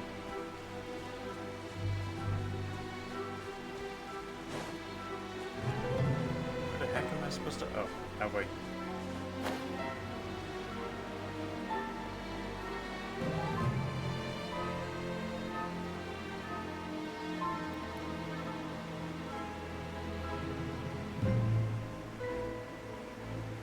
Looks like the Abyss has corrupted this one as well. Lovely.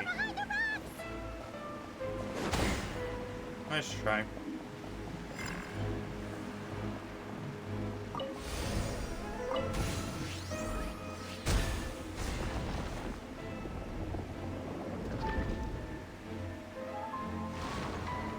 Alright.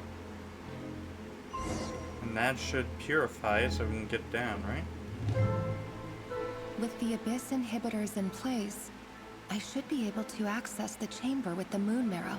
You're a digital artist, you make panels, emotes, sub-badges, PFPs, overlays, and even 3D VTuber models. Cool. That's quite a, that's quite a list of skills. Oh, Racher. With every step you take, you're drifting further from what you truly desire. But you're not the root of the problem. Ever since that outsider set foot in Conria, the Vinster King has sunken deeper into madness. If only I could get my hands on that outsider.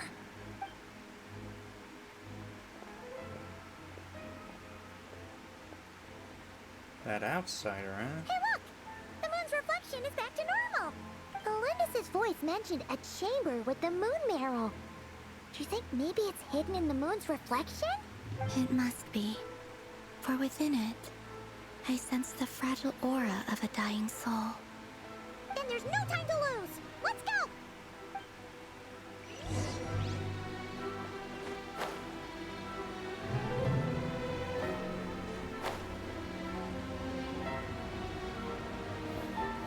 Alright, into the reflection we go then.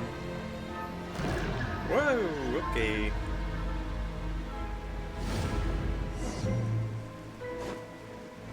Sever the abyssal fetters. These things are so creepy! Oh, looks like we'll have to destroy them if we want to get to the iridescent moon's marrow. Alright. Not too hard.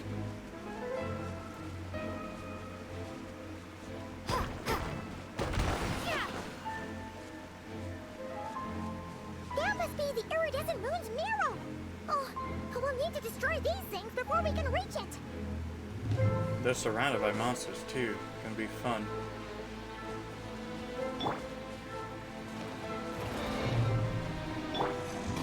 Let's spark the...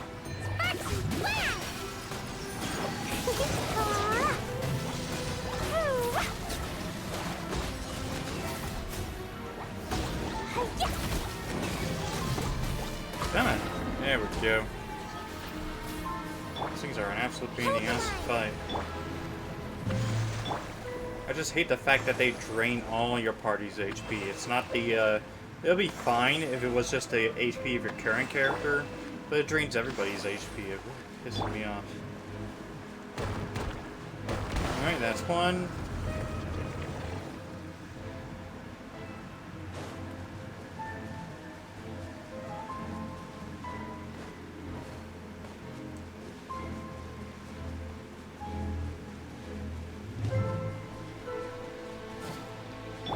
Hi guys.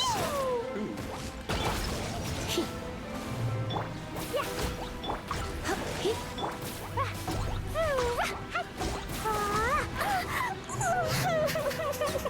Alright, we can stop. Would you like to see some of my artwork? Sure.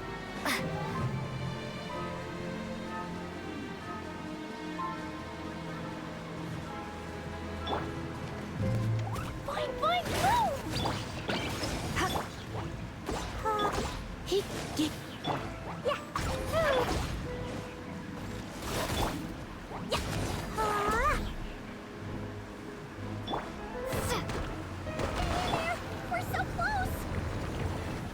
Alrighty. Rest, rebuild!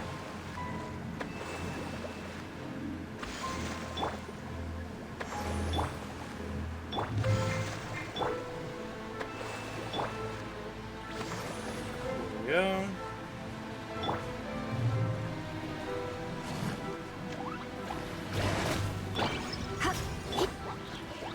You have an OG? I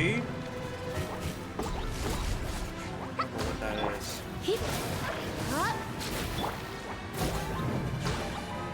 I do have an account on Twitter, Blue Sky, and I can also do Discord if that's possible.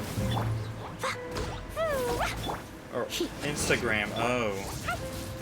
Yeah, I don't have an Instagram, to be quite honest. Oh shit. Come on. Ow.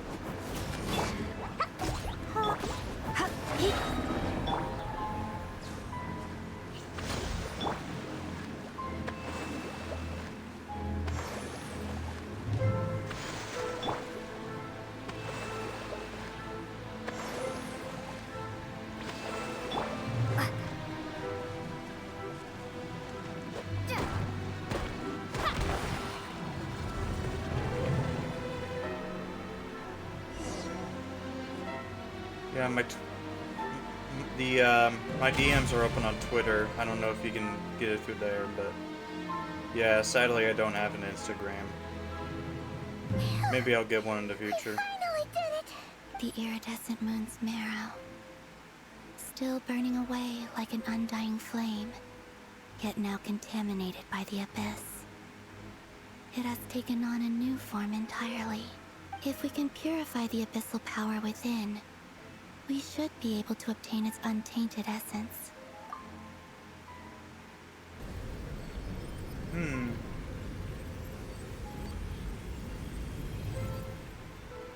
See if we can purify it. Ooh. It's so cold. Don't answer the voices. Is it you? Are you here? Huh? Are you talking to us? At long last, I can see you once more. Our fates have crossed, and I am finally free. I'm sorry, I lied to you. Even knowing what was to come, I still couldn't let go of the fear in my heart. As death drew near, the moment the moon shattered, my body began to split apart piece by piece. Like I was being cut into pieces by 1,000 blunt blades. My thoughts scattered as the cold crept in. Follow me on Twitter? Okay, thank you. To fade away like that. Tell me, what was it that brought you to us all that time ago? If only I had possessed your courage, then I might have been spared this torment, more painful than death. You look so puzzled. That's how I felt too when I first saw you. But trust me when I say that everything happens for a reason. Farewell, Hypo. Hypo? What was that all about? Was that the goddess of the iridescent moon? It sounded like she was speaking to a long-lost friend. But none of us have ever met her before, right? No, we have not. She took me for the goddess of the frost moon she once knew. For a fading soul like hers, our auras must be too similar to tell apart. But anyway, we got the iridescent moon's marrow now. That should help you regain your strength, right? Alright, time to leave this place and meet back up with Arlecchino. Let's go!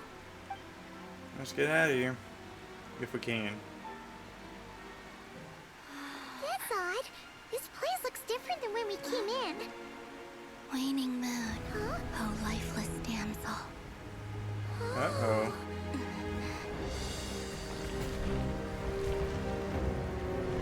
Moon's chunks are coming towards us.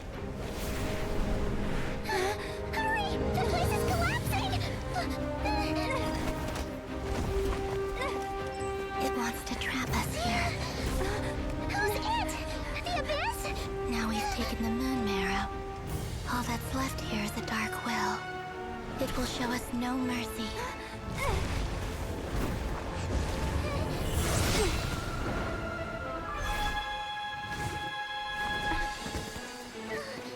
Give it back! The crimson moons! My marrow! My heart!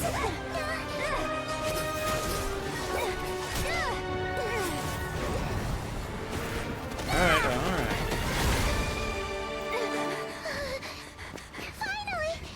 Huh? Oh no! The exit's blocked! They're back! Now what do we do? This is where you fall. Witness my rise. Hello, What are you Arlecchino. waiting for?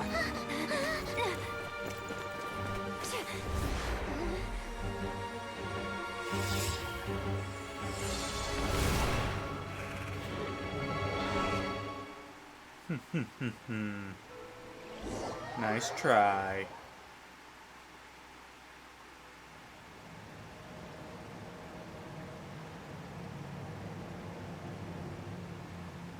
Oh,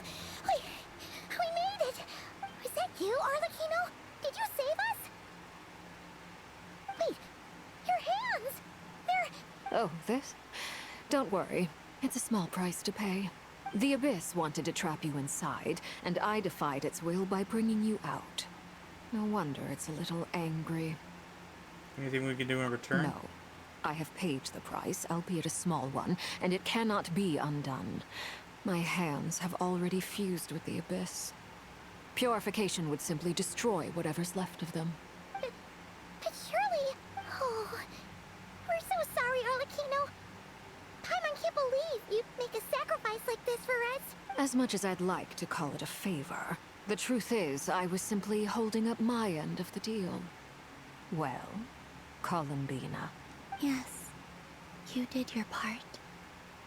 And as promised, I will leave the iridescent moon's marrow in your care. From this day forth, may the two worlds' flames burn ever more brightly.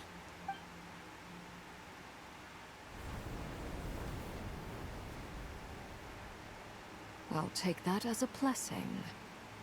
Now, Columbina, give me your hand. Accept this moonlight I offer in return.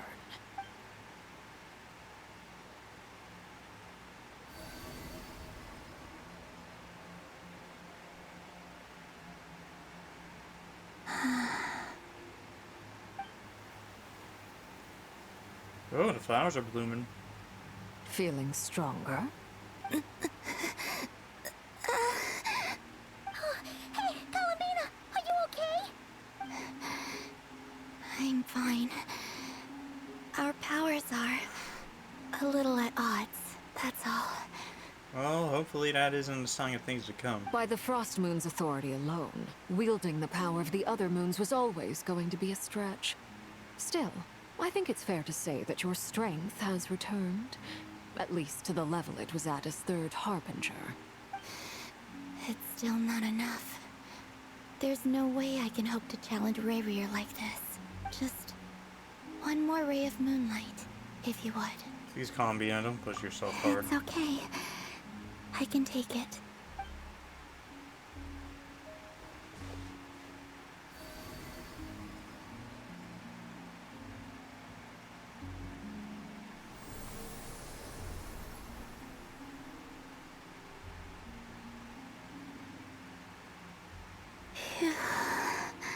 How about now? Fighting fit? At the very least, I won't have to stay hidden like before. I want to see him gone from Nod-Krai. The Racher of Solnari and his wild hunt must be sent back where they belong. Well, it's good to have something to aim for. You certainly seem more alive now than you did earlier. When I first met you, you didn't strike me as a ray of moonlight. More like a wisp of fog drifting in from who knows where, ready to scatter at the first sign of a breeze.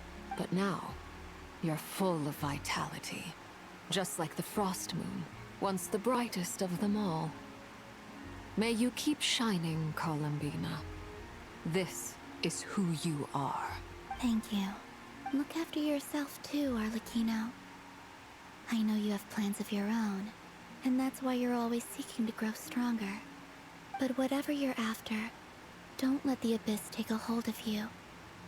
I do not wish to see you go down the same path as Racher. I appreciate the concern, Columbina.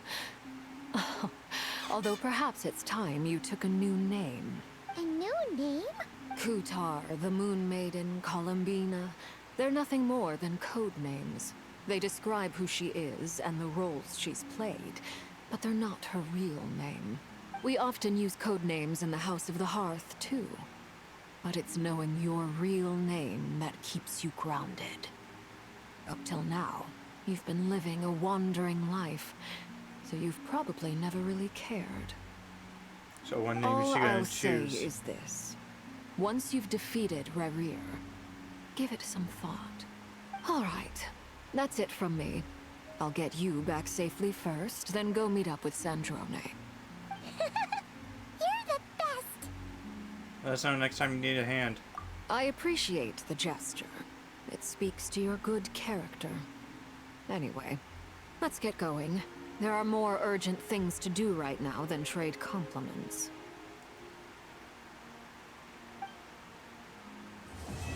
Song of the Welcome Moon, Act 3 complete. Nation that doesn't exist. It was a close call, but we got the iridescent moon's marrow and restored Columbina's strength. And that's all that matters. Yay! In other words, mission accomplished. Paimon wonders how everyone else is doing. Guess we'll have to find out, right?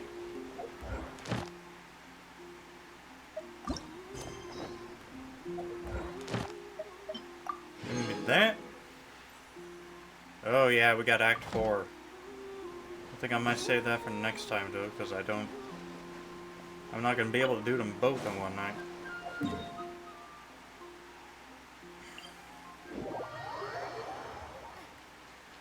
I still don't know what this is for. I really haven't interacted with it.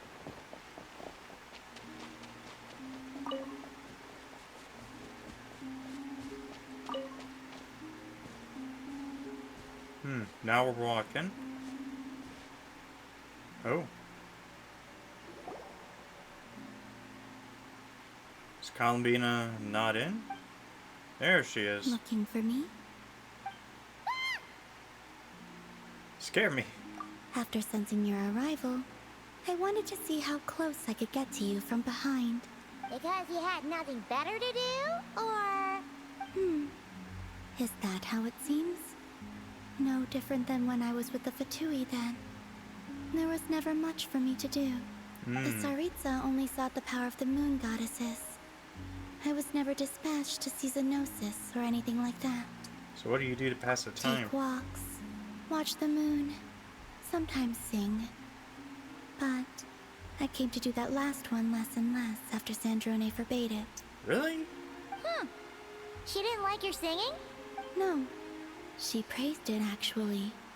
But I had only recently joined the Fatui then, and she said my singing set the others on edge, because, for those not in the know, it seemed like I was about to use some sort of power. Oh, huh. Paimon can sort of understand that. Oh, and there was another reason. She said she did most of her research at night, so if I sang during the day, it would disturb her attempts to catch up on sleep. This was the main reason of it. So, I used to just sing outside her door at night instead. But still, she always chased me away. Uh-huh. Did you get along with the others? Get along? When we first met, Arlecchino did seem eager to get along with me. She often showed up behind me without making a sound, like I did to you earlier. She said it was an attempt to test me, I believe. I too attempted to join in on the game, but she always managed to spot me before I even got close. Eventually, I resorted to using Kuvaki and managed to give her quite a scare from behind. But she never played that game with me again after that. Yeah. Paimon doubts that was a game to the knave at all. What else? Oh, the doctor often asked me to assist in his light realm-related research. I obliged him a few times, but it was so dull. Use Kuvaki to strike this. Use Kuvaki to control that. I stopped going after a while. You spoke quite a bit about your past. Even though I've run away from home, I do have some fond memories of it all the same. Arlecchino and Sandrone treated me quite well, along with... Oh, I wonder who she's thinking about. Give me your hand. Huh? Rosaline taught me. It's important to always express gratitude to others. Don't mention it. So, thank you for listening to me. Just a moon goddess's favor? I believe that's enough for today. Understood. Whoa, that was sudden. Hi, Mom. She's remembering certain things from her past. Yeah, guess you're right. Well, let's not bother her then. Indeed. New Moon's Embrace obtained.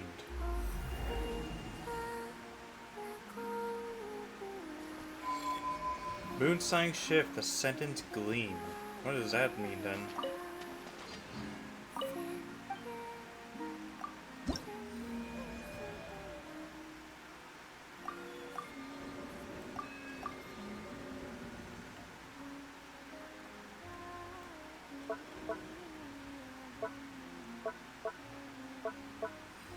Huh.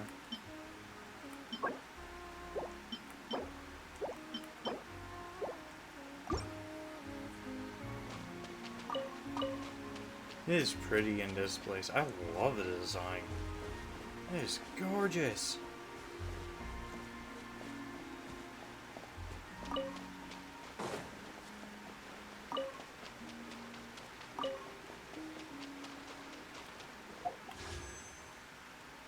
What can I do? You know what? I'm gonna summon this. 'Cause I already got Nefer. I'm trying to get her signature weapon, even though I know that's a fleeting possibility. Just looking at my history, you can see. Dawning Frost. Yeah, that was a 4-star. That's a new 4-star weapon I got. It's like the lunar thing. Looks pretty cool. Dahlia, 4, so that's 20. Yeah, I'm 22.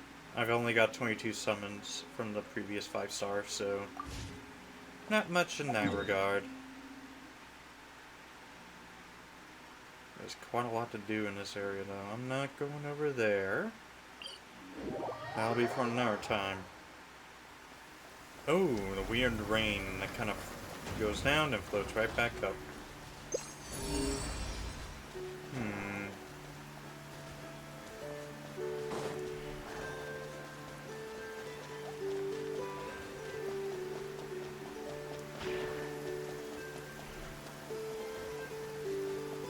Interesting.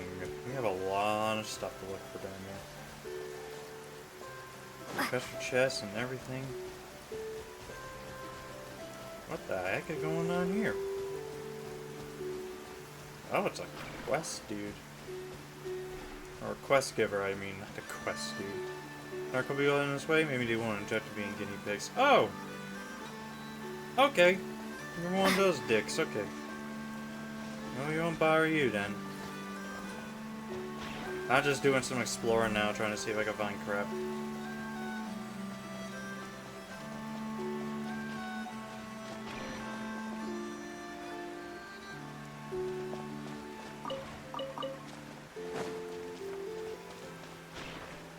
You know what? Fuck it. Because there is like a quest, there is a thing right now I'm doing where I have to get the levels up for certain areas like this for the meeting points, and I'm trying to do that whenever I can. Dear guests, I am Vino. Might I borrow you just 1 minute of your precious time? I swear you'll leave with a smile. This guy seems kind of weird, and Paimon heard him say guinea pigs just now. We should go, Celesta.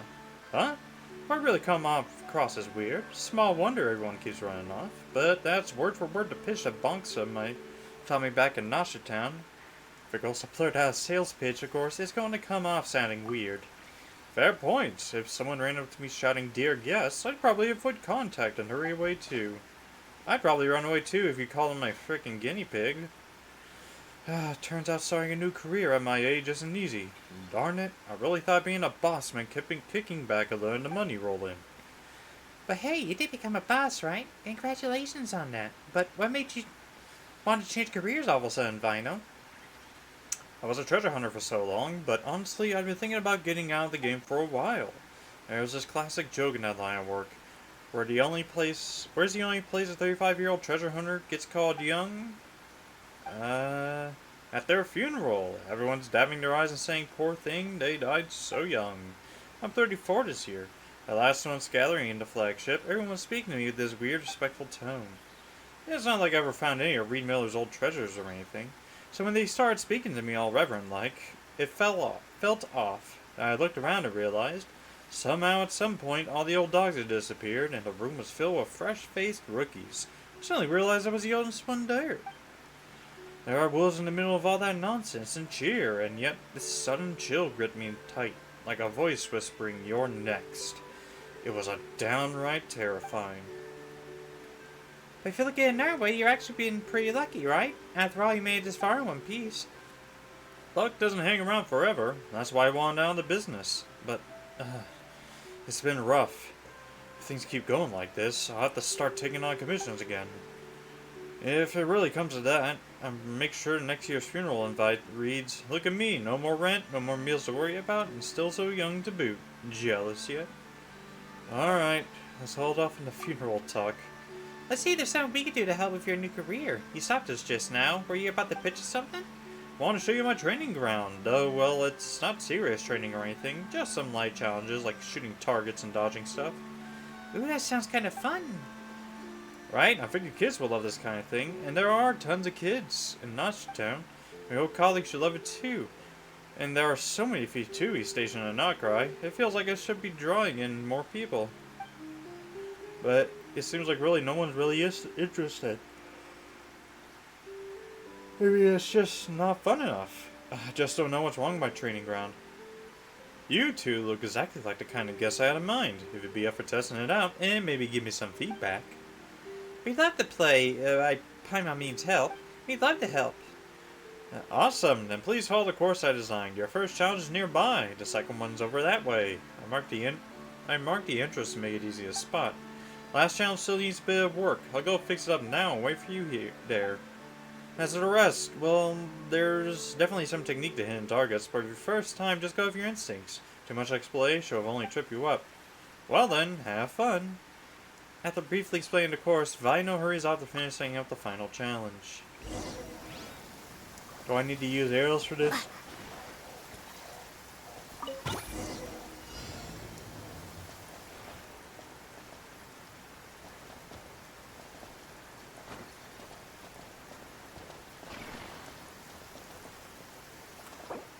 Yeah, I can't do it because... Let me try it with a archer character then. There's always her I use. What are my orders? She's super powerful for an archer. No? Oh, okay, I see what we have to do.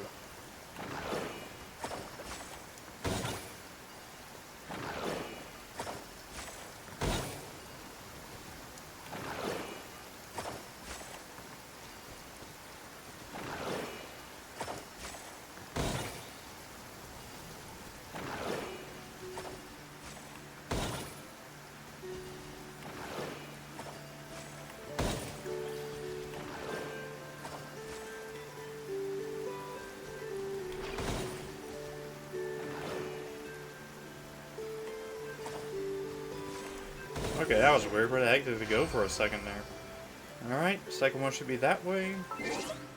Oh, I'm gonna go switch over to, Lauma. Even when dark... Miss Centaur is... she's gorgeous.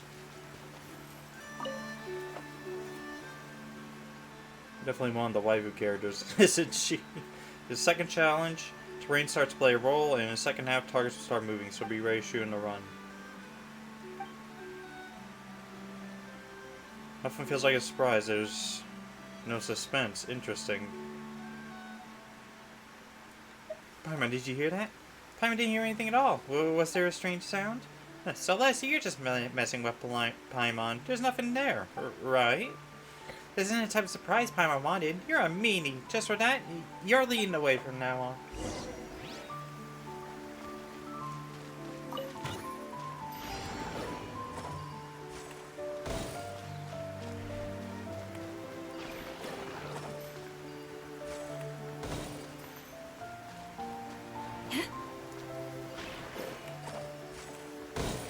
I see what we're doing here. We're trying to avoid the thingies.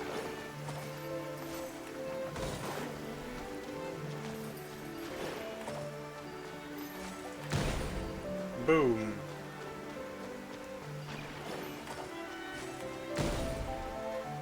We're running past where the final challenge was supposed to be.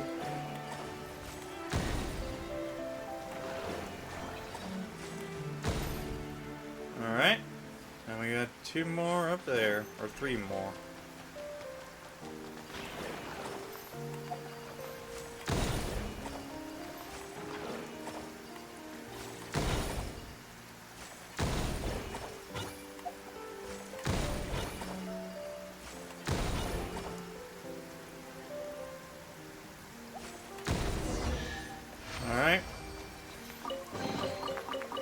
heart. You toil not in vain. Sweet of you to say that. Alright, what's this final challenge?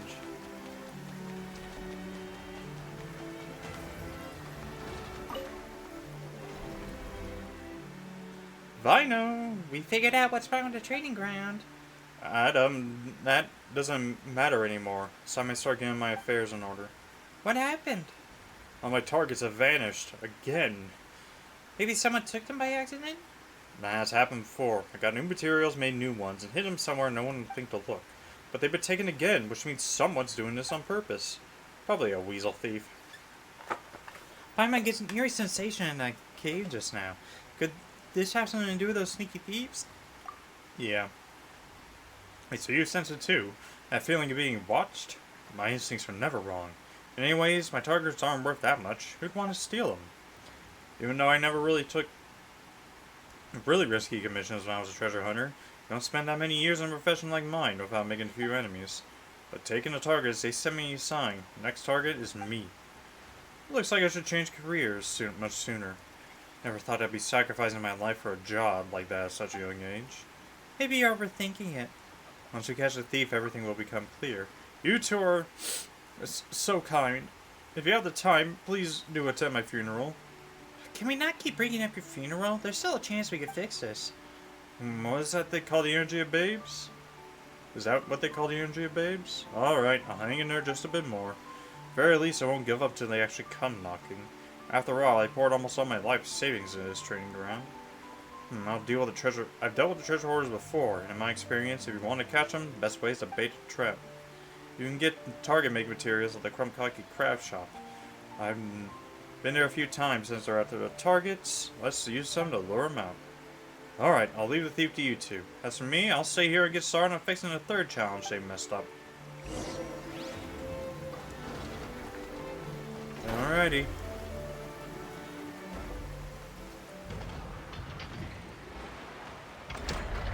You can always tell when Nefer is on that thing because it's not picking up scrap metal anymore, which is really interesting. Hello? Do you have any materials for making targets? You're buying this too? I don't think I've seen you before. Looks like this stuff's pretty popular. I didn't get any today. Maybe try asking Cisco? She's right over there.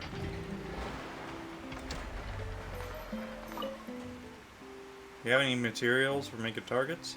Sold online off a few days ago. Try asking Cisco. They might have some. Interesting.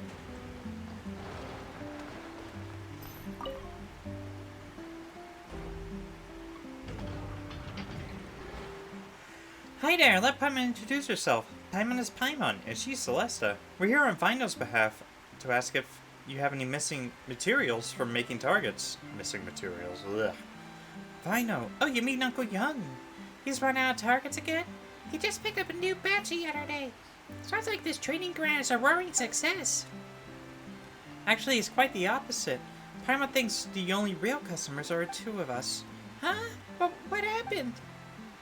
Girl seems concerned, so you tell her about the missing targets. So things been tough for him? Now why do you look so down? If you hadn't told me, we'd all have no idea. What do you mean by we? The kids around here. We all know Uncle Young needs target materials, so whenever we come across any, we collect them to sell to him. And then you go steal his targets afterwards? Or did you know the targets were being stolen? Yes. We didn't steal them. We just sold them the targets we got back, that's all. So it was just one set of targets, but he ended up paying for it over and over again. Poor Vino. Sorry, you really didn't know Uncle Young's business wasn't doing well. We figured if he kept buying that many targets, he must be kind of rich. He used up almost all his life savings just to keep the training ground afloat. I'm really sorry. If there's anything I do to help... You can start by telling me who the real thief is. Well, I guess it was the Hollow Hands, but they're not bad guys. Who are the Hollow Hands? Can't tell you that.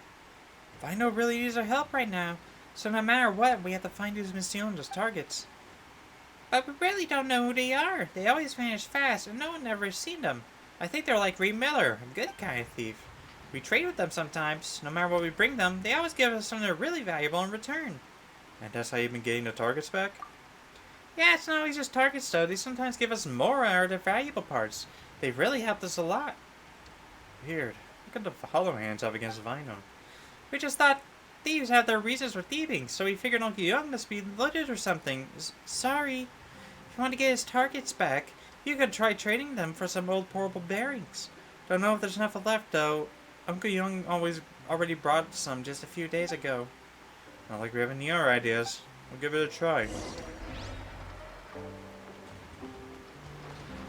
Time to go find portable bearings. And what time is it? We got at the most 15 minutes. I'll just keep looking around then.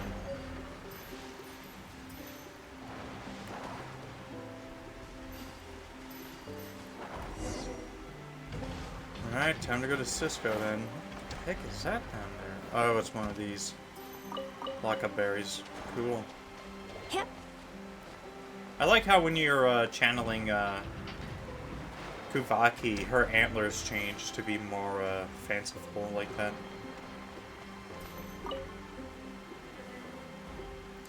We got three of these old portable bearings. This should be enough, so now... It's time to trade, right? Where's that trading spot? Is it okay if I'm the one to make the trade? I promise I'll tell them not to butter Uncle Young ever again. We need to find out who they are. Cisco, you trust the Hollow Hands even though they don't show you their faces, right? But surely you can trust Celesta and Paimon too. Okay, Paimon, you got a point. I guess in a place like Nod-Krai, trusting others is never easy. To tell you the truth, I feel kind of scared every time I go into the cave to trade. It's pitch black in there, and you hear this rustling sound. I always feel like there are a lot of eyes staring at me. Pino said he felt like he was being watched too. It has to be them. But they're not bad guys, really. Every time we walk up to the little trade box, we lower our stuff aside and close our eyes and count to 77. And then whoosh, it's gone. Replaced by a gift. It's been like that every single time. They've never hurt any of us. Why 77?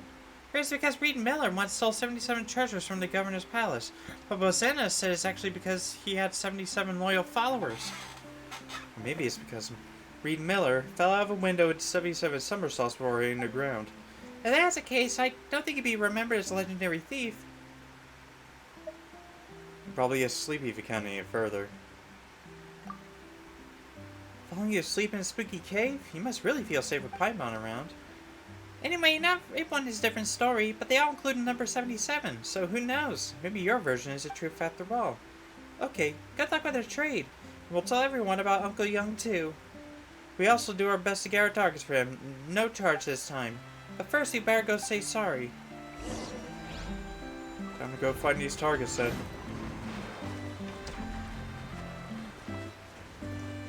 I can't wait to get the realm for Nod-Krai or Sneznaya. That would be really cool. The Serenity Pod realm, I mean. I was trying to remember the name. That would be really cool. I wonder what it would look like. Probably just snowy. That kind of stuff.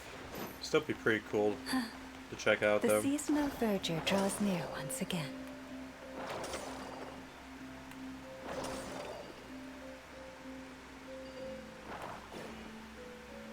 Gimme. Gimme. Gimme. That's all good stuff. Alright. Put the stuff in here. What are you supposed to do next? Start counting and close our eyes? Start from 1. Let's close our eyes and you can start counting. 1, 2, 3, 4, 5, 6, 7, 8, 9, 10. Phew, that's much better. Paimon thought you were going to drag it out forever. As the count goes on, you feel Paimon tugging your clothes more tightly. As you enter the 30s, a soft rustling sound seems to come from somewhere nearby. 50? That was 50, right? Are you about to doze off? Come on, focus. 75, 76. It's probably okay to take a little peek now, right? 77. Sniffer moles. Yep. All hands are sniffers. The legendary elusive rogues Hollow Hands are actually a bunch of sniffer moles. My guesses make sense now if she thinks about it. But why did you steal Vino's targets? I don't even understand Paimon's question. 77?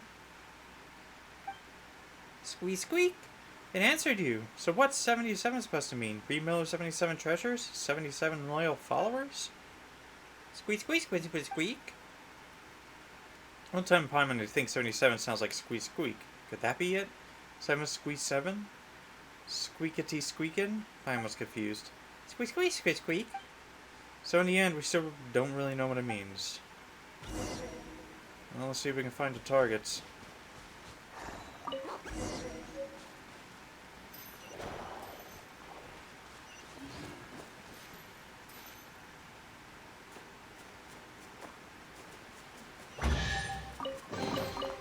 The world wishes you well. Ooh. Getting some goodies.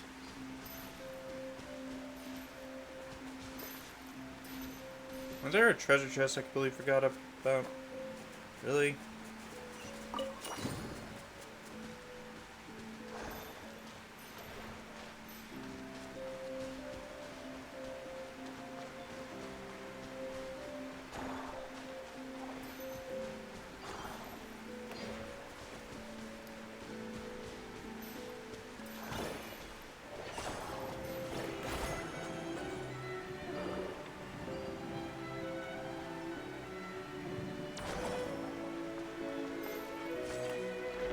Alrighty. Time to throw a bomb or something? Boop. Gimme.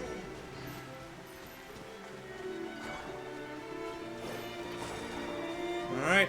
Break the targets!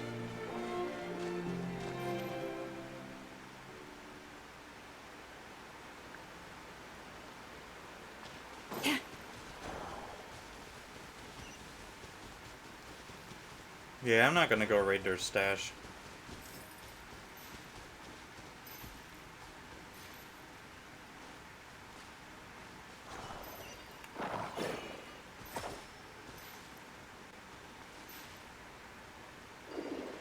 Alright, put that in your hands. And we can crack that open from the looks of it. And another one. Alright, that should be all the targets. So they were using them as bedding all along. That's why they kept going after Vino. Thought their burrows looked a lot cozier than those targets. Probably has something to do with the colors and patterns. So they were using them for decoration? Maybe sniffer moles like that sort of style. Like Cisco says, thieves have their reasons for thieving. Still, even if we bring the targets back now, they'll probably get stolen in a few days. What should we do? Let's give them something better. Great idea, we can leave to get to the entrance to their treasure chamber. Let's head back and see Vino.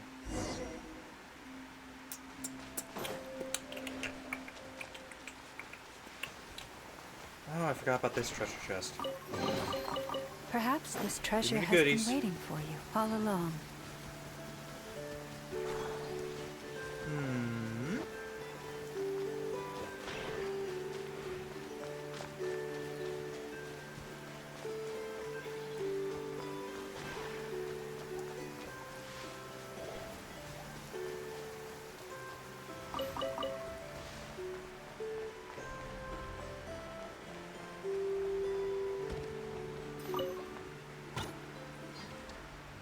Ah, you're back. I was just wondering if I should start getting my affairs. Never mind. It's good to see you back in one piece. You can rest easy, Vino. The sneaky target thieves are definitely not enemies of yours. Really? Actually, that girl Cisco came to apologize just now. She said the ones behind it are called the Hollow Hands. Sorry. They sound like a pretty serious organization. They're a bunch of sniffer moles. Sniffer moles? Come to think of it, though I did feel like I was being watched, I never felt ominous, not like all the times I sensed real danger. But why would they want to steal my targets?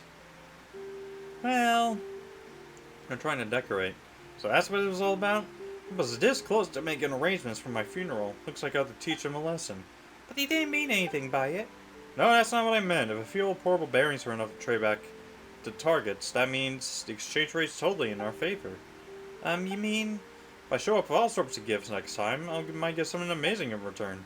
Maybe I can make back all the losses from those stolen targets sooner than I thought. Those losses weren't actually caused by the Hollow Hands. Yeah, I know, Cisco told me already. Still, I'm not going to ask those kids to repay anything. She was chirping away just now, giving me all sorts of feedback on a training ground.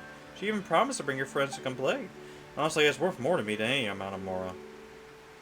Back to the exchange rates again, huh? Textbook instincts. Thanks a lot. I figured out how to make this place more fun. Just hope more folks want to stop by. Want to give it a shot? The final challenge. Promise it's way more fun than the first two. Like we ever say no to something fun. Alright. Where's the final challenge at then? Oh, over here. Hope it is fun.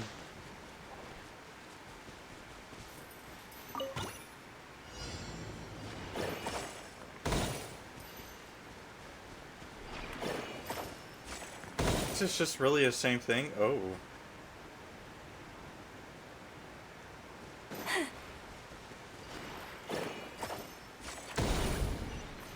Shit, I'm about to set myself on fire. Boop. I'm on fire! Boop. Jeez. Just, we're gonna set the entire mountainside on fire at this point. Hey, you completed the challenge! I could tell from the raging inferno that's completely destroying this place.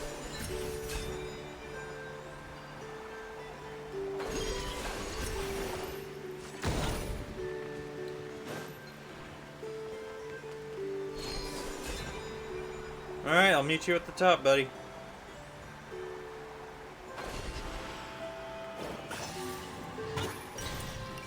Boop. Boop. And boop. Challenge complete. Time to go back to Vino. Stuff down there, there's a lot of stuff in this area I still gotta explore. I think after that I might be done with the Kronkaki craft shop meeting point. Ooh, a luxurious chest. The world wishes you well. Lauma has a luxurious chest, look at it. Congratulations, you're the first team to complete all challenges. Hey look, even the Hollowhands came to cheer us on. Maybe don't wait for a chance to steal targets. Gotta find him some comfier bedding material on those targets. Oh, right, I almost forgot your victory prize. Some stuff I gathered back in the day. That's worth a decent amount. But that was a Vino, the treasure hunter. For Vino training ground boss, it's not much use anymore. Please, take this as a token of my gratitude. Luckily, we're not training ground bosses, so we'll gladly take this treasure out of your hands. Come now, my training ground will always be free for the two of you. Drop by anytime you like. Lovely. We still have a lot of stuff.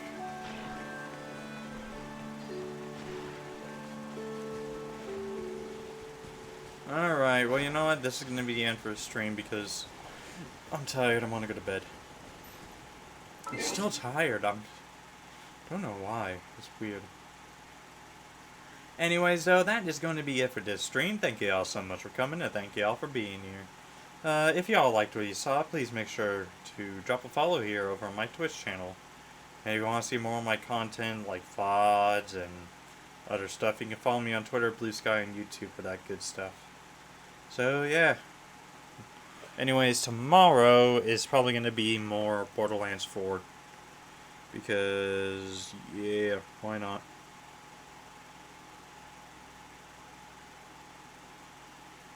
You know, play through that, and then Thursday will be more Genshin. We'll go do the second part of the story. So, yeah. Hope you all are looking forward to that. Radio then.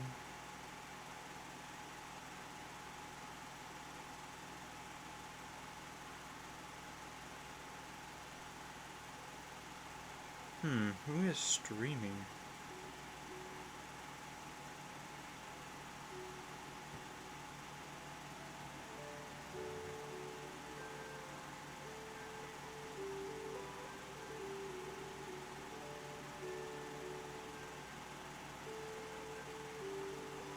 God, it looks like Ame's streaming. I haven't rated her in a while, have I? I honestly don't remember.